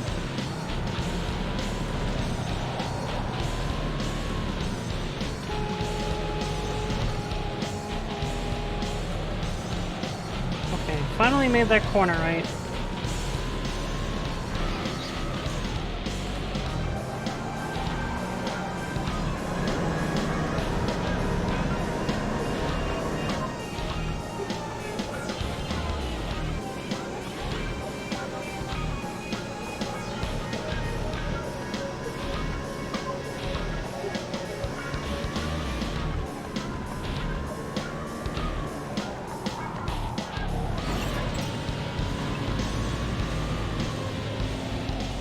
Okay, another good jump.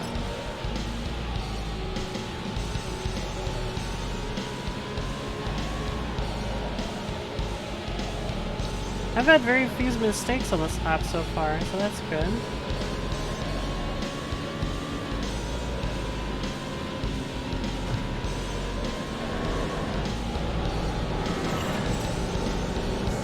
Lap record.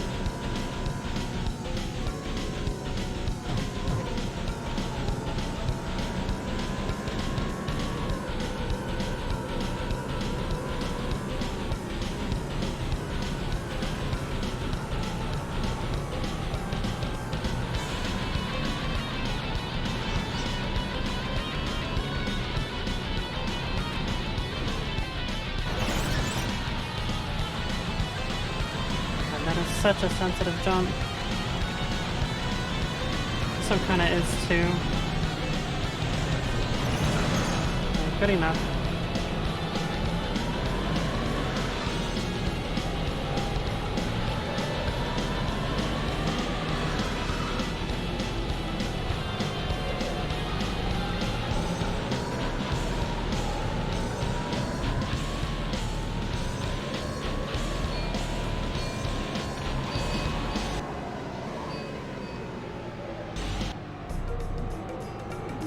Oh,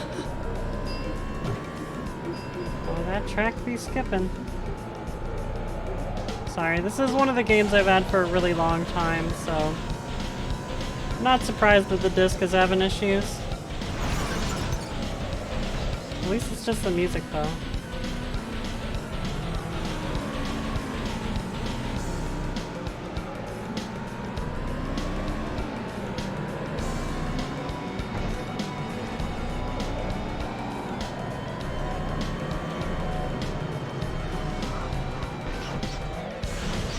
Excuse me?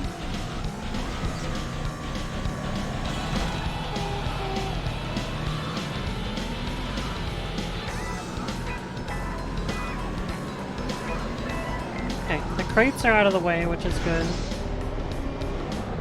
I didn't know I could go too fast there.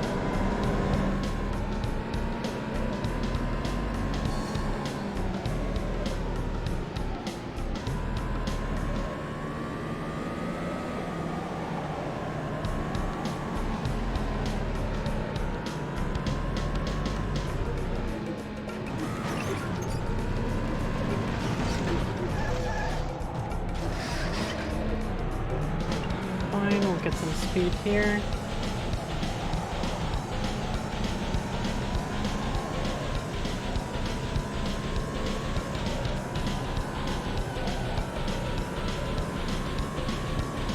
Nice and easy.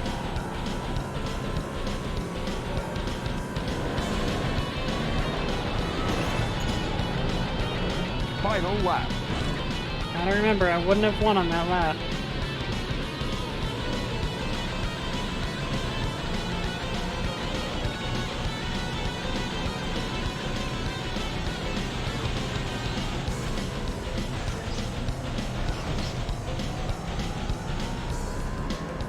Still in decent shape though, because we're at the front of the pack.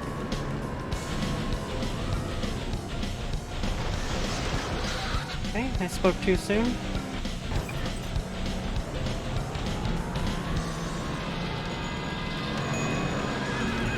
Please just let it be over.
God, okay.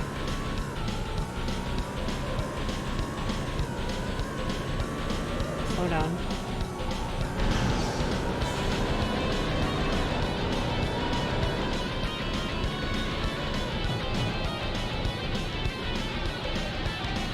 They are close behind.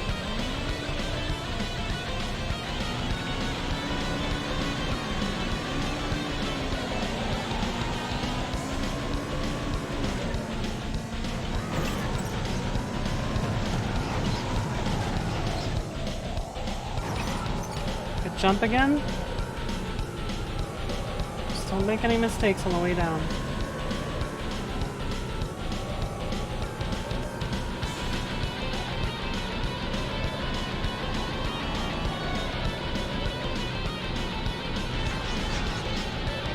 It's fine. Lap record. Oh my god, it's over. Holy crap. I'm sorry that took so long. We got it done though.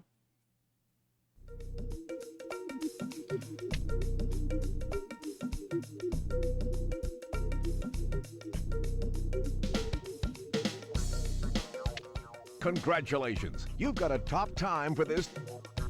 We know, we know. I know.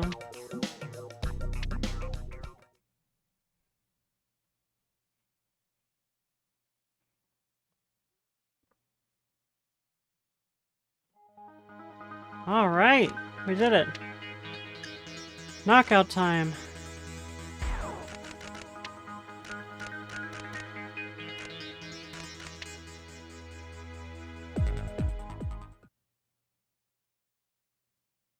Can we actually save it? I don't know. It doesn't look like it. Okay, well, we'll save later if we can make it through the knockout. So, we get the Ford Indigo, which has the best handling and braking in the game by quite a large margin. The acceleration is also not as bad as it looks on here, but the top speed kind of is. I'm going to show you the showcase video for the car, and then we'll actually get started. This is a prototype as well. This is also a one of. It still exists. They actually made this car, engine and all, unlike the GT90. And somebody owns it, and you can actually see like videos of it and stuff online. It's pretty cool.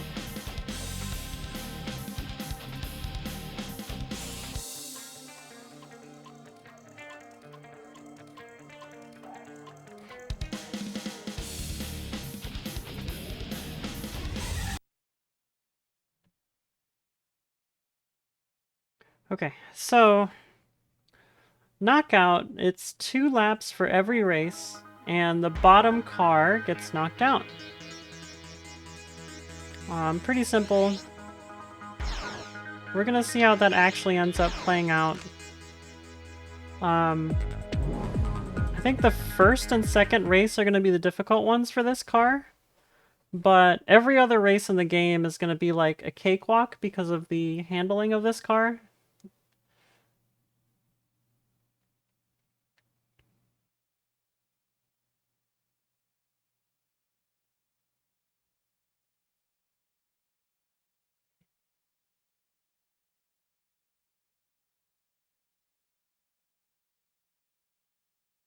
Come on, load up. There we go.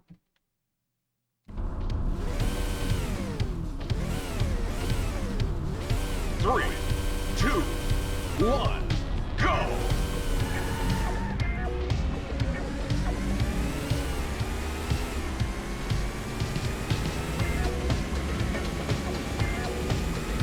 Oh, it's in a lower class. Okay. Yeah, we'll be fine. So this isn't like the slowest class of car. There's like 3 different classes, I think.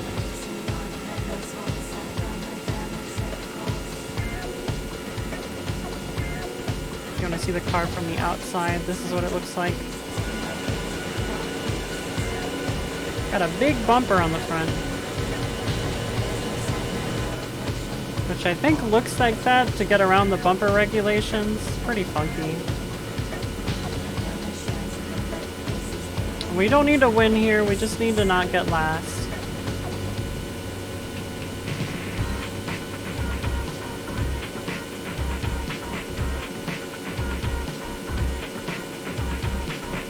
Pretty much every track, that's gonna be the goal. Just don't get last. Final lap.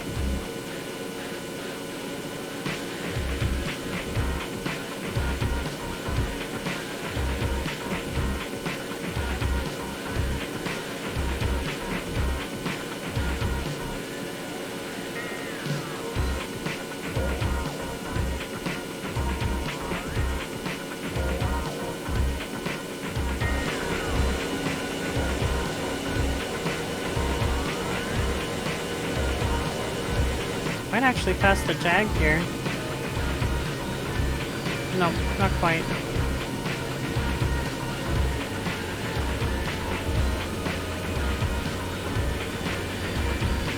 So yeah, we'll be fine for the first 2 races. After that, it's going to get a little bit dicey. But with the handling of this car, we should be able to outrun everybody.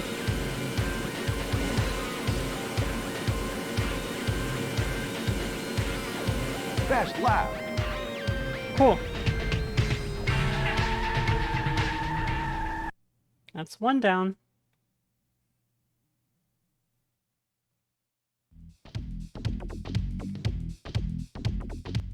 Congratulations.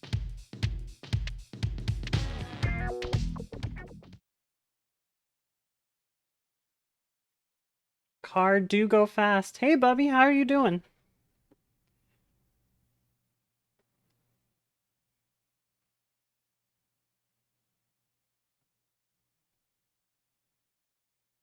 Alright, so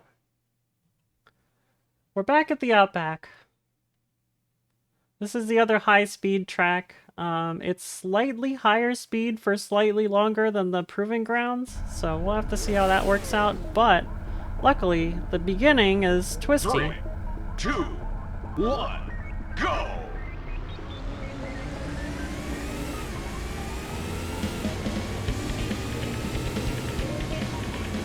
Past the Jags here and the Isdera.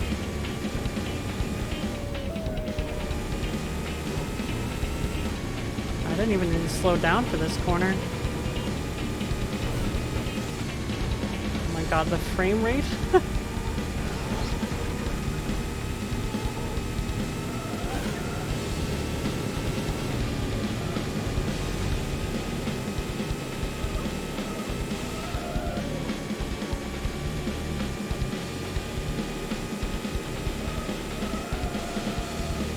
God, it takes the corners so quickly. Alright.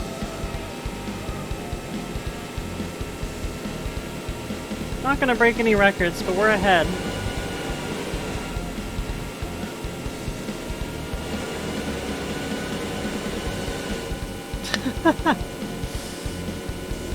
Thank you, Eyes. Thank you so much for the sub. 3 months straight. Nice. And yeah, I still got quite a bit to go in this game.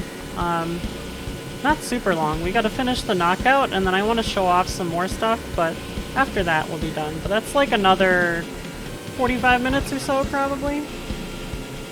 And you'll get to see all the tracks again.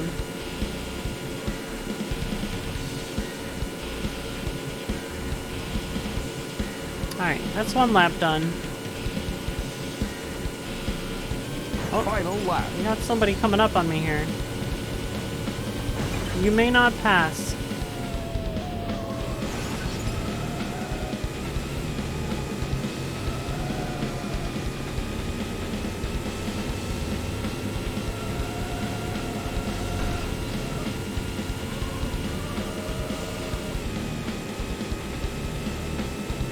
Alright, cool. This corner should be fine.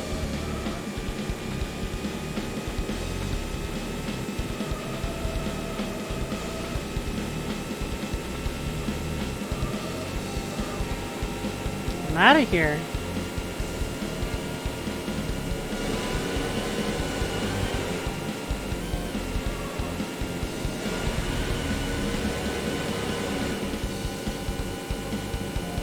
Wow, 185 is the absolute top speed for this car. It does not go faster. Oh. Well, it does on the downhill, I guess. For some reason, I thought it topped out back there.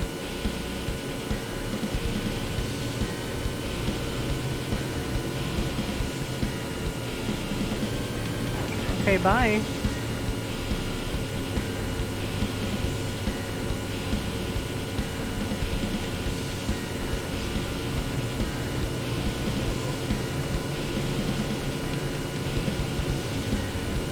Best lap. Okay, that's fine. Not worried about getting first yet. We'll worry about that on the last course.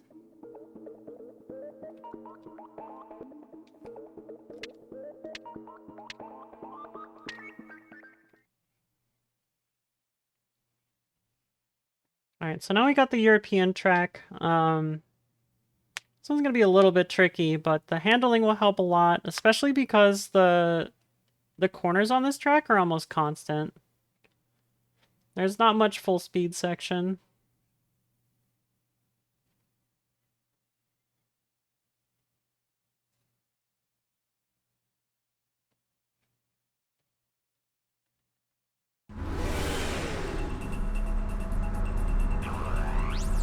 Three, 2, 1, go!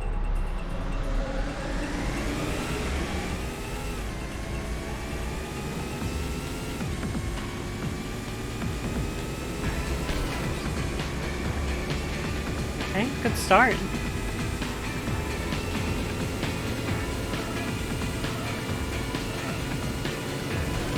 Oh, whoa, whoa. They knocked me.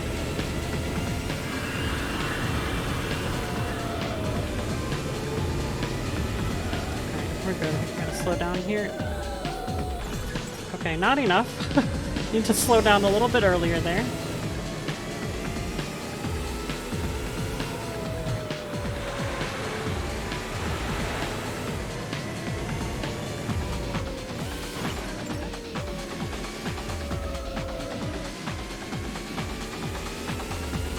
Oh yeah? I have not played Canyon before. I've only played the original and Turbo, I think. I know you and Bubby were big into Trackmania.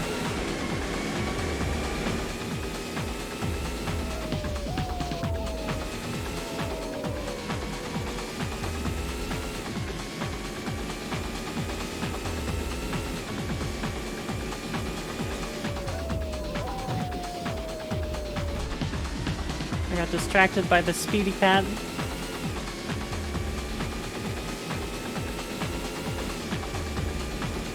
Speedy car. Alright, we're good. Too speedy, yeah. Ooh. I remember this car's lighter than the F1.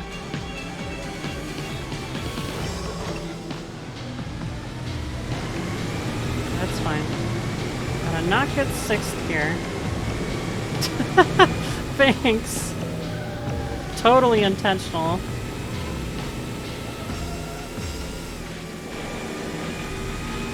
Do I have a list of games planned for this month? I have them all picked out, yes. I can send them to you afterwards.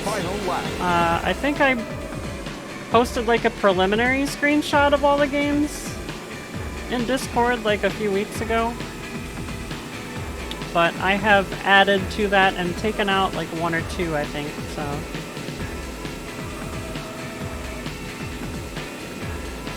UT this weekend? No, not this weekend.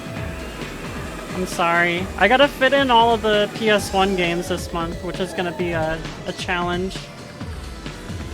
But I will try and figure out what's going on with UT soon. I think the other thing is, John is moving. And I kind of want John to join in, because he was the one that was like so gung-ho about it for a while, so. Oh yeah, absolutely.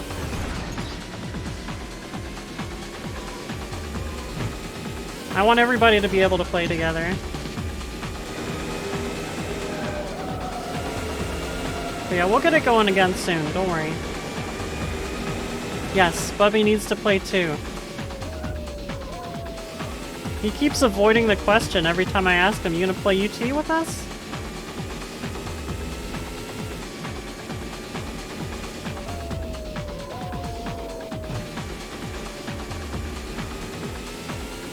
I do feel like a little bit of my UT skills transferred to TFC, but I've never played TF2, so... Turismo 2 license test hell. Alright. It's planned to play Gran Turismo 2, but I didn't know if I was gonna, like, go hard on the license tests. And I'm definitely not gonna finish the game on stream for this month. It's more of just, like, a showcase thing. So your request is granted. I will definitely do it. If not, while I'm doing Gran Turismo 2 this month, then next month when I start doing... I have another request. I think Olivia requested... What was it? Sonic 3 and Knuckles? Welcome to hell! Remove grappling hook and it's just a slightly slower paced TFC. Gotcha, gotcha. That makes sense. Congratulations. Yeah, we can listen to these again. Top time for this track. Okay. We won that one.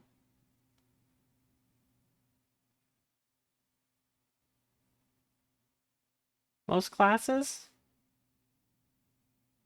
I just didn't like the look of TF2. It looked like every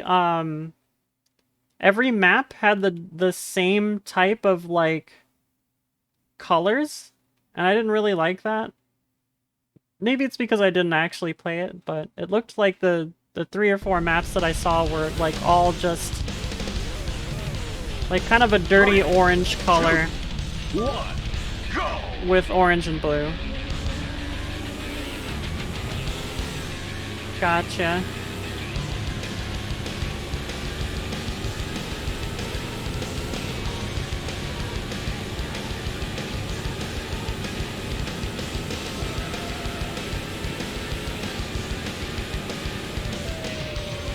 Well, the thing is, I was able to install the game,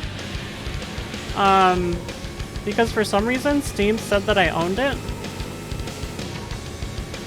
And I like installed it and went in and I was like, all these maps look the same. Then I watched like gameplay of them and they look like that too. But you may be right. They may be like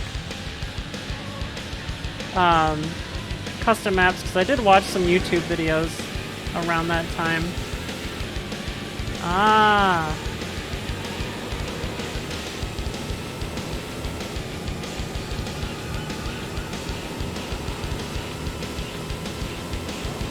I just remember it like the bases were always like the same colors.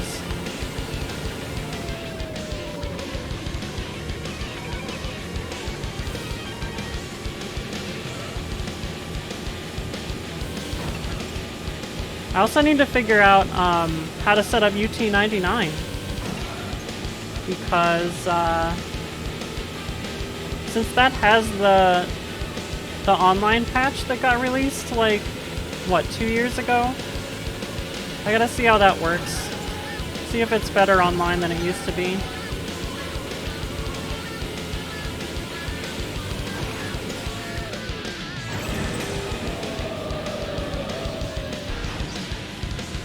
Damn, I missed out then, if that's if that's what I thought it was. Oh well, I had a good time with TFC when I played TFC, so no regrets. Final lap. Yeah, I finished it in godlike mode too. I actually didn't realize that the AI is better the faster your FPS is in UT99, and I tried godlike mode recently and I was like getting my ass kicked. But my computer ran at like, I want to say it ran it at like 60 to 70 FPS when I originally beat it, and now it's like easily in the 200s.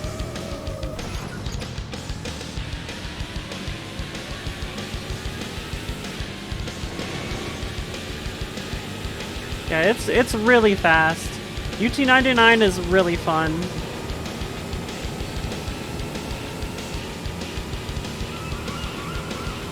Yeah. I think it took me like 20 minutes to get like a good enough run to get past the first map in the campaign. It was crazy.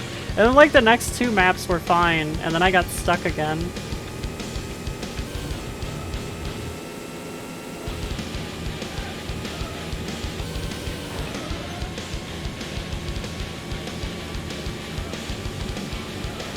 This car is so damn good. What the hell?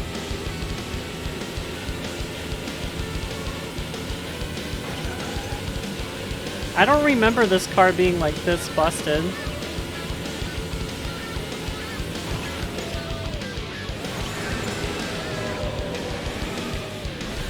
Ooh, that's fine. Nice 360.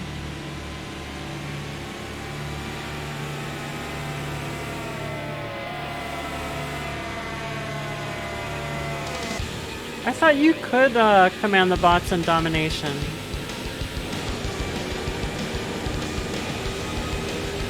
Best lap. I did like playing Domination multi. Like, actually other people, but... okay. Gotcha. Yeah, that makes sense. That makes sense. Congratulations.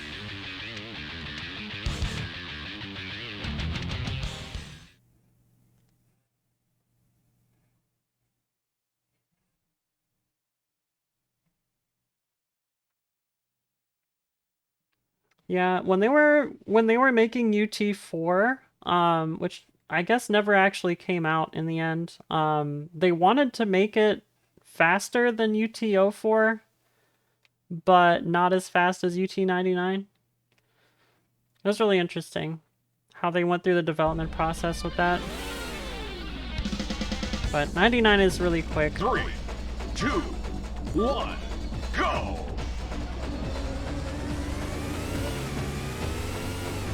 Ah, I see.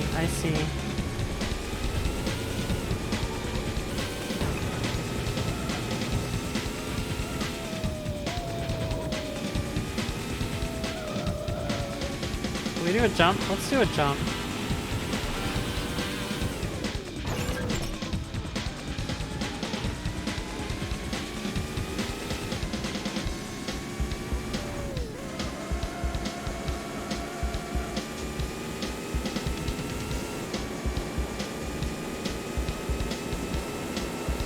Are there side dodges in UT99? I don't remember there being side dodges, but I have not played it in quite a while now, so... Gotcha.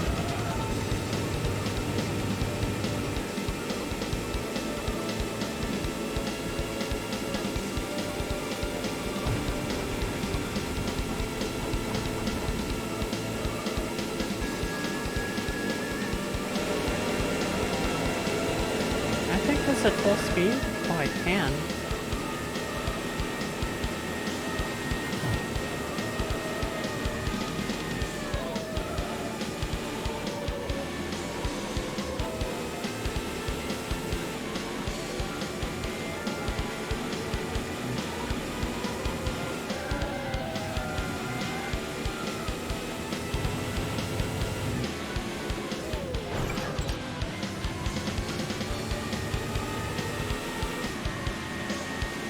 Final lap.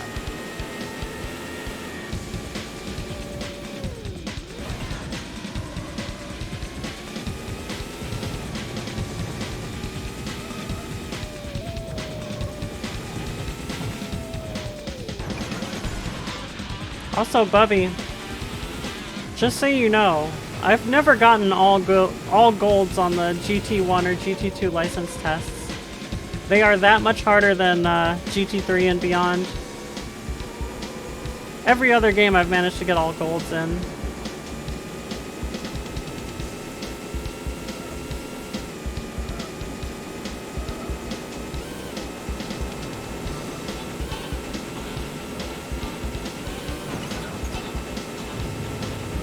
Yeah, you have, I don't know if you have more control over your air movement in 99, but you definitely do move faster. That makes sense.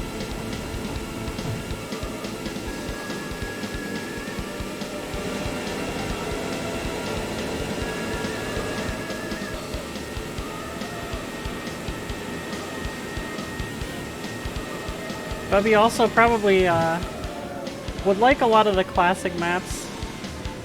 I remember firing up UT99 and playing like Phobos and Koret and stuff just because I like the level design of them. Obviously those are two different game modes, but... point still stands. Best lap. Have to commit a lot of button press time to influence direction. Gotcha. Okay.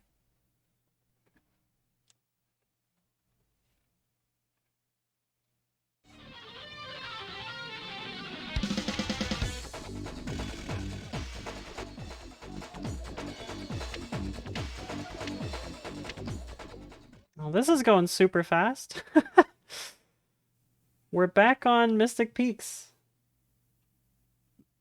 Yeah, Omega official timekeeper. Also, this has the Dolby Digital Surround. It's got the whole, like, startup and everything when you start the game. It's kind of funny. Alright, let's see how easy this is with this car. I was struggling with this race in tournament mode. 3, 2, 1, go!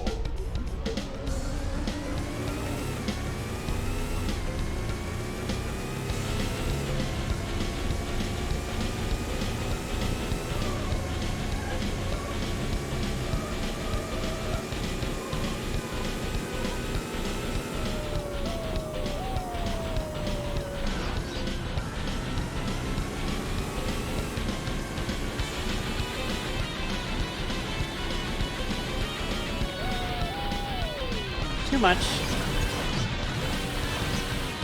Oh, I landed though.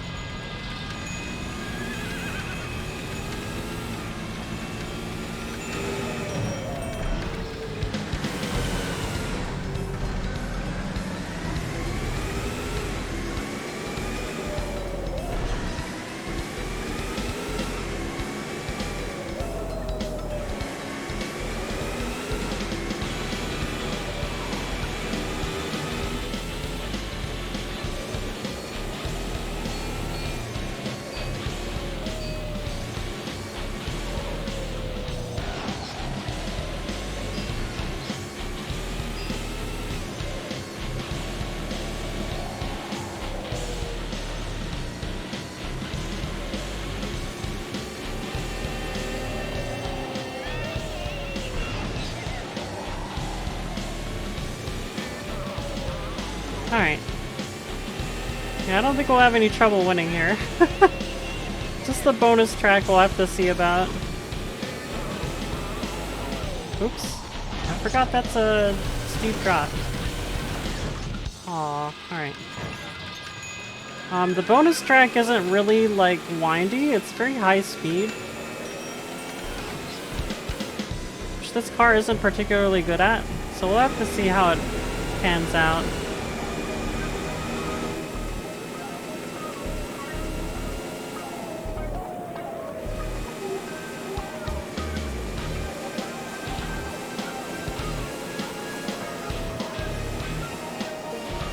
Gotta slow down here to not crash. Gotta slow down coming off of it. Perfect. Oop, too far out.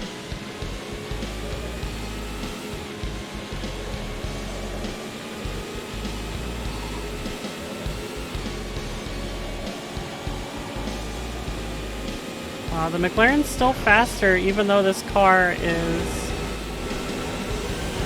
extremely fast in all the corners here. Final lap.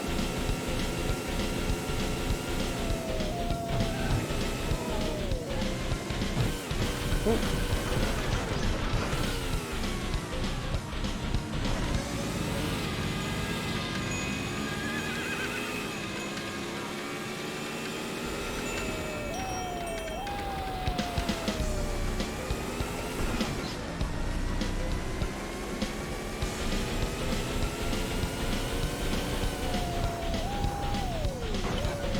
Okay, much better.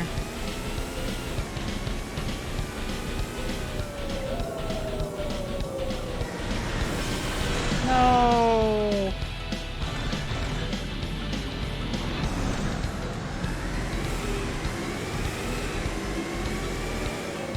Still like nobody near me.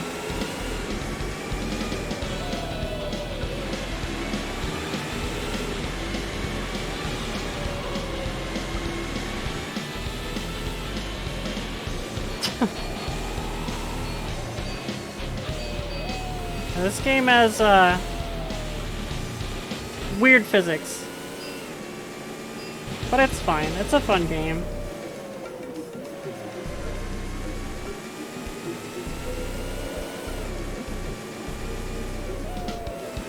The physics are very inspired.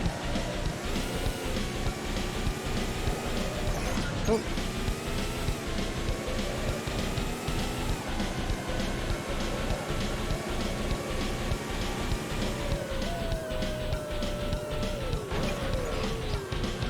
Okay, that worked out. How generous. Oh, you know I like my arcade racers.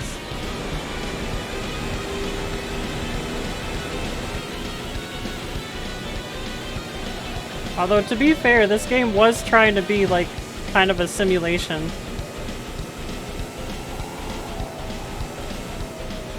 At the time, it was pretty good for a console simulator.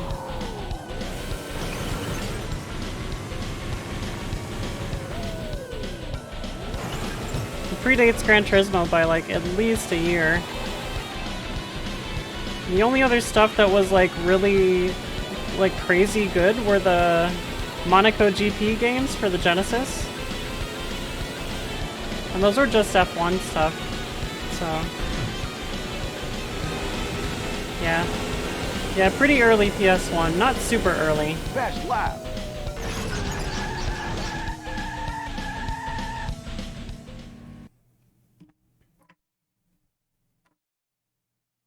I think it was like 96? Probably 96.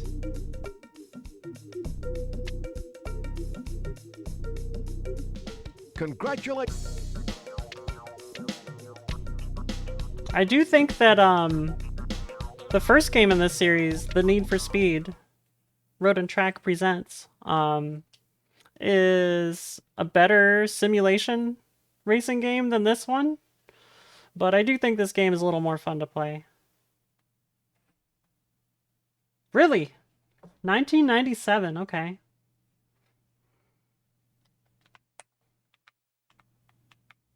Did not know that. For some reason, I thought it was 96.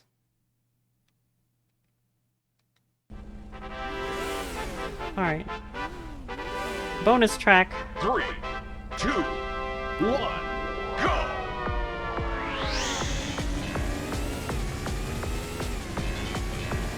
It's supposed to be like a movie studio.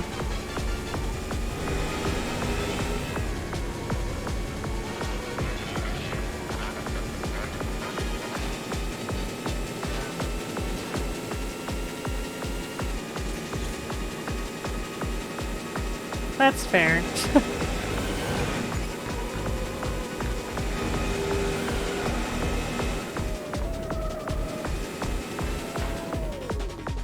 Okay, need to stay on the right of that.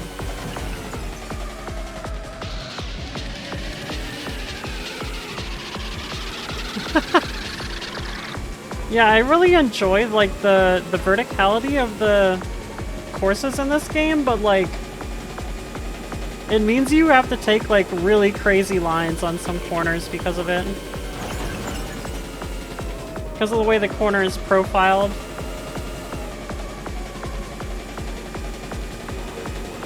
We're still ahead somehow.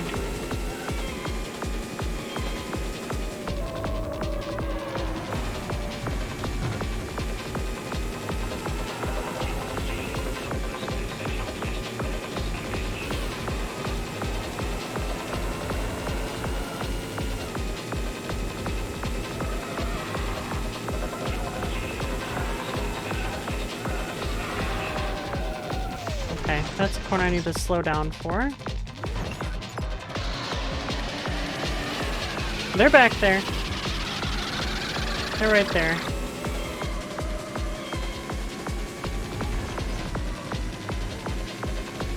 Yeah, since the first, what, 2, maybe 3 races, I've just been, like, ahead of everybody.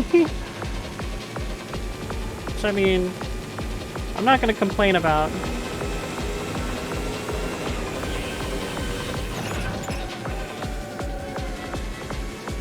Final lap. But I gotta be careful not to crash too much. Otherwise, the last 30 minutes of this knockout competition are a bit of a waste. I'll try and beat it here. Okay.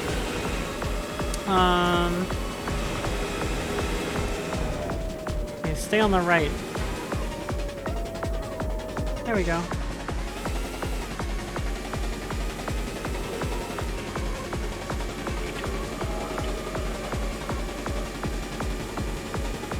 And there's that one other corner I gotta watch out for. Everything else is pretty, sight readable.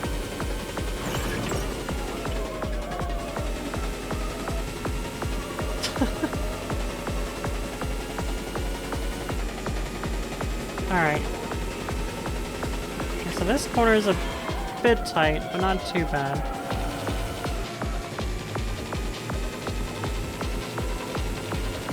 I'm gonna go past the T-Rex on the left side. We do one corner, and then the next corner is the one that's pretty tight. I think it's here. Oh, it's up here. Alright.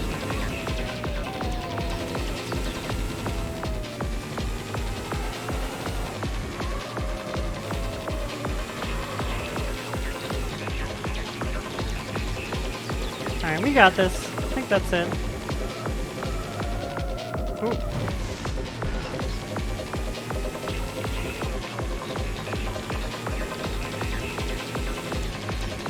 They're still trying.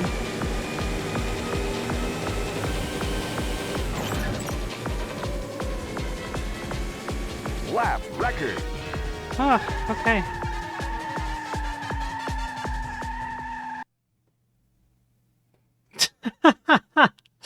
Yeah, exactly. I think they did wipe Riolu's Congratulations. scores. You have won the knockout At competition. least all of the cheated ones. They might have left the ones that aren't cheated. I don't know. Congratulations. You just beat the It's best apparently lap been a times in this year.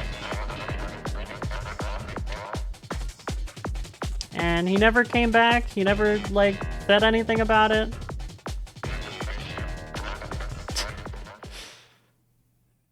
I mean, I'm pretty sure he's not coming back now.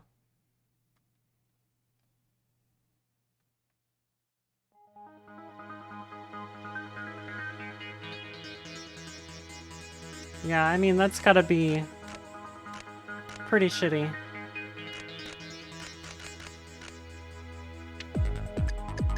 Okay, we've done it. So we're gonna go to single race.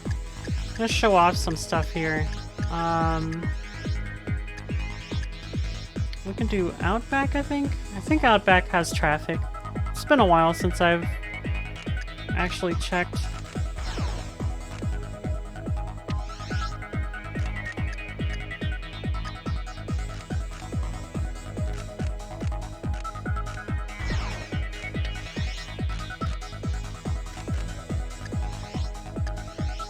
I'll leave it full grid, random, advanced. Oh, traffic is off in this place. Oh, maybe because it's on full grid? Yeah, that's why. Okay.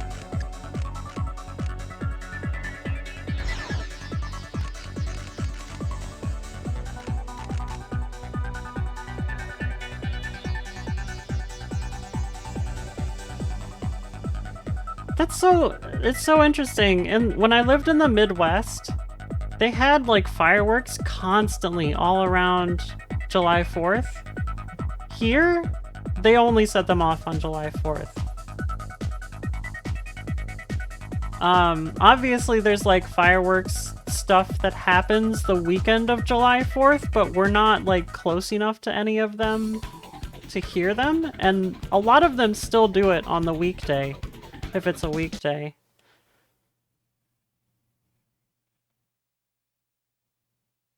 But yeah, I mean, I've had my headphones on and I've been playing, but I haven't heard anything yet. Gotcha. Yeah, I figure it's kind of late now for it. Okay, so let's show this off. So I talked at the beginning about how this game actually models, not in terms of physics, but like in terms of car models, it actually like models the spoilers that like pop up and stuff, which were a big thing around this time because of the McLaren F1 and a few other cars that were doing it. We had spoilers that were affected either by braking or by the speed the car was moving at.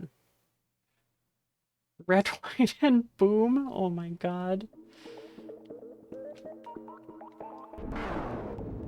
3, 2, 1, go! So like this car, the GT90, was meant to have its spoiler pop up and act as a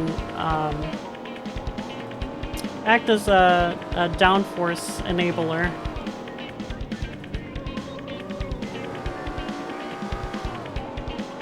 Even though it never actually got finished, so DRS enabled, yeah.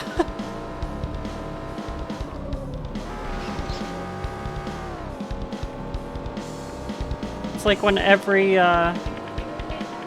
arcade racer started to have the DRS and KERS buttons back in the like early to mid 2010s, since a lot of consumer cars had started getting them, supercars and the like. But yeah, it was just a really cool thing that I saw when I first got this game. Also, there's traffic. It's fun to drive with the traffic in this game. There's no cops. This is when somebody's like, oh yeah, well the early Need for Speed games were about cops and, you know, cops chasing you.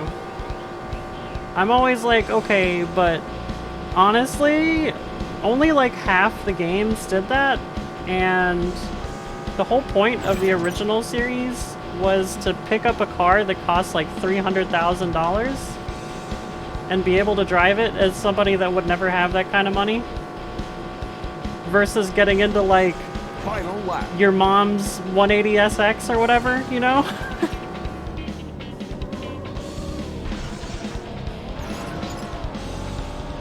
I don't know, I have a lot of like resent about the direction that Need for Speed ended up going in, because I just loved Hot Pursuit and Hot Pursuit 2 so much. They were incredible games. And I really wish they had kept sticking with the original formula, but instead, Underground is what ended up catapulting the series elsewhere. Have I played Road Rash? Absolutely. I played, I have not played any of the really nice ones. I haven't played 3DO, PC, or PlayStation Road Rash, but I've played Road Rash 1 through 3 for Sega Genesis, which I absolutely loved as a kid. Oh, I wasn't paying attention. I was reading chat. I'll have to check out the PC version sometime.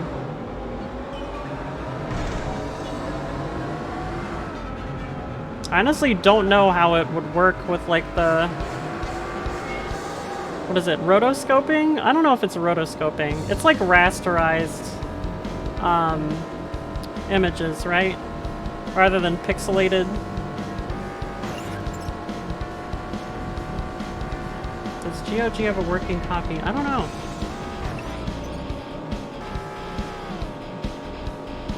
I'm sure I can find one though.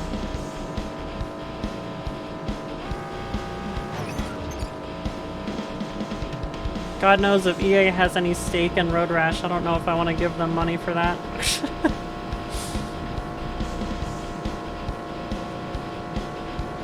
I mean, I loved their output back in the day, but since like the mid-2000s, EA has just been... ugh. I don't know if EA did the PC version of Road Rash. I'm probably assuming that they did, because they did all the Sega Genesis ones. Congratulations, you've got a top time.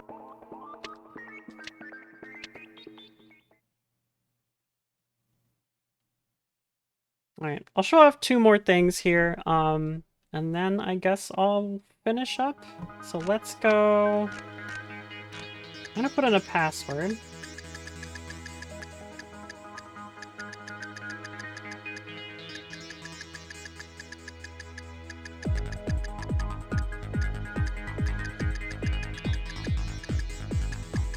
So this game has a lot of... hopefully that's right. There we go. This game has a lot of traffic cars that you can play as, which is really cool. I don't know if I actually need to change my car or what. I guess I'll leave it. Let me see if it just works.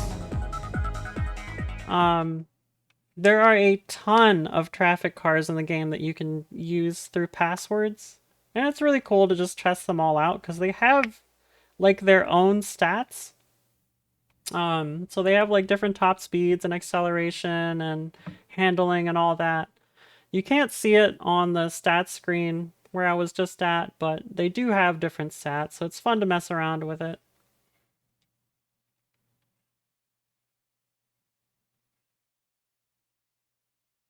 Oh my god, come on, load up. Alright, let's see if it worked. Yep. 3, 2, 1, go! So I'm now driving a Mazda Miata. Supposedly.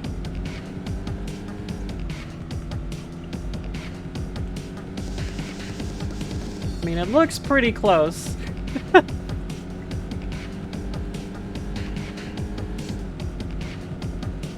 It should be a 5-speed and it should be able to hit like 110 or so. I'm probably not gonna drive all the way around the track to try and figure that out, but well, it's got nice handling too.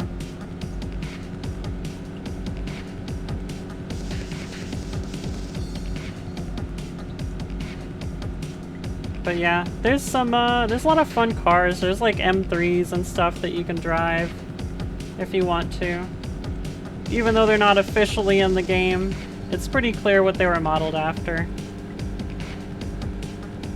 And if you do, I think you can do split screen on PC with the secret cars, but I'm not 100% on that. Anyway. Oh, how do I... There we go. So I'll show one more secret car. Let me check the password for it. Hold on. I'm not 100% sure of the password.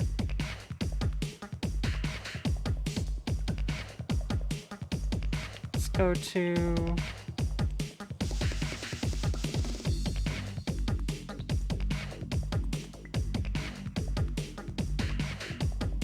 I'm gonna look up the code.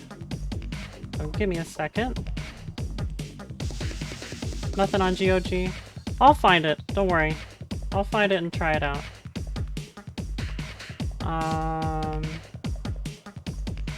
Here we go. Okay, that's what I thought it was. So we'll put in this password. 3,000 votes, wow.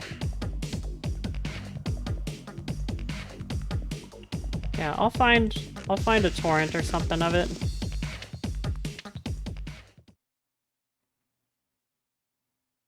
I'm sure it's out there.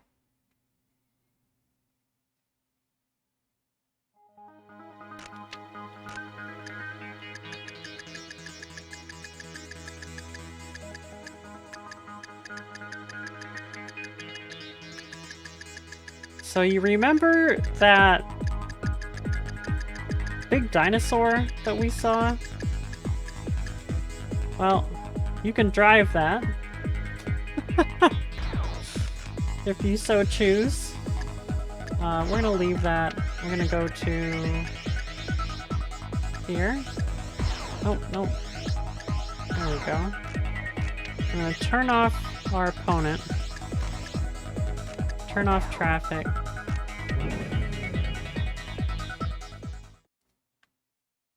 And then after I show off this, I guess we'll call it a vehicle. I don't know if it's technically a vehicle. But after we show this off, I will do one more showcase car, and then I will close it up.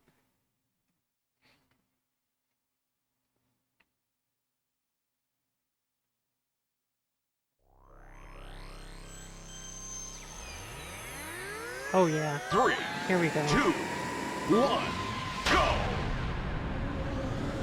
We're big. It's actually got a lot of power, holy crap.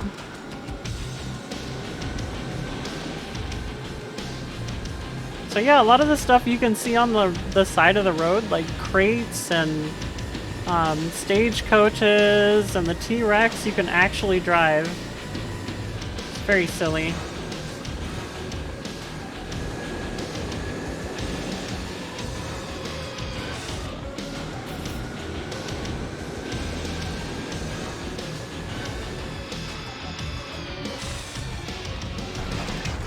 Oh. Wrong way.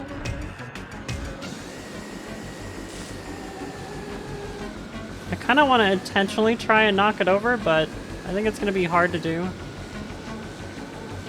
Oh, I might be able to do it up here, actually.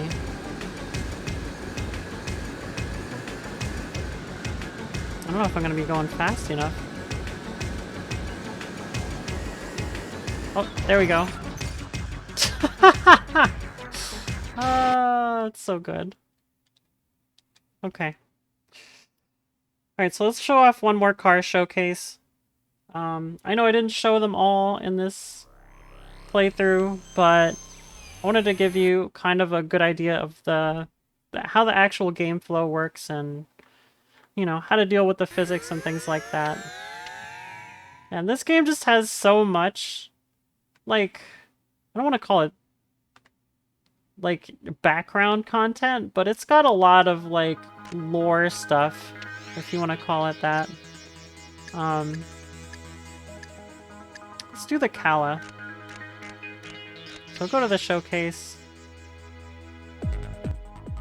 Created by world-renowned design house Italdesign, the Cala represents the latest in Italian automotive styling and construction, as its curvaceous lines and performance will attest.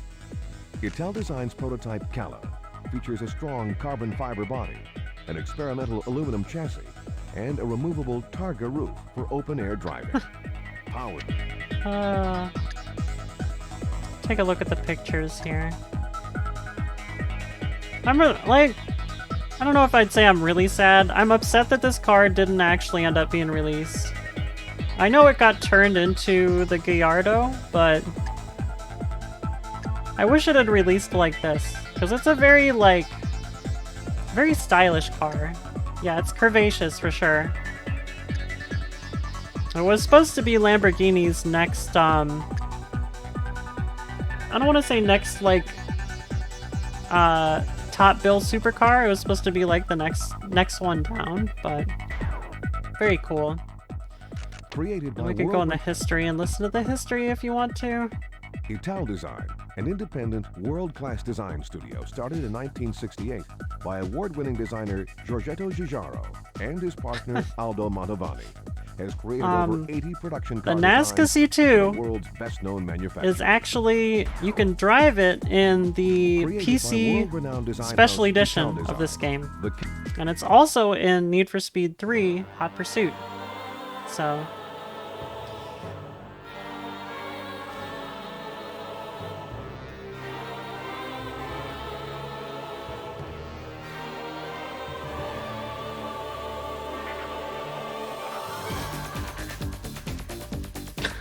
God, this music.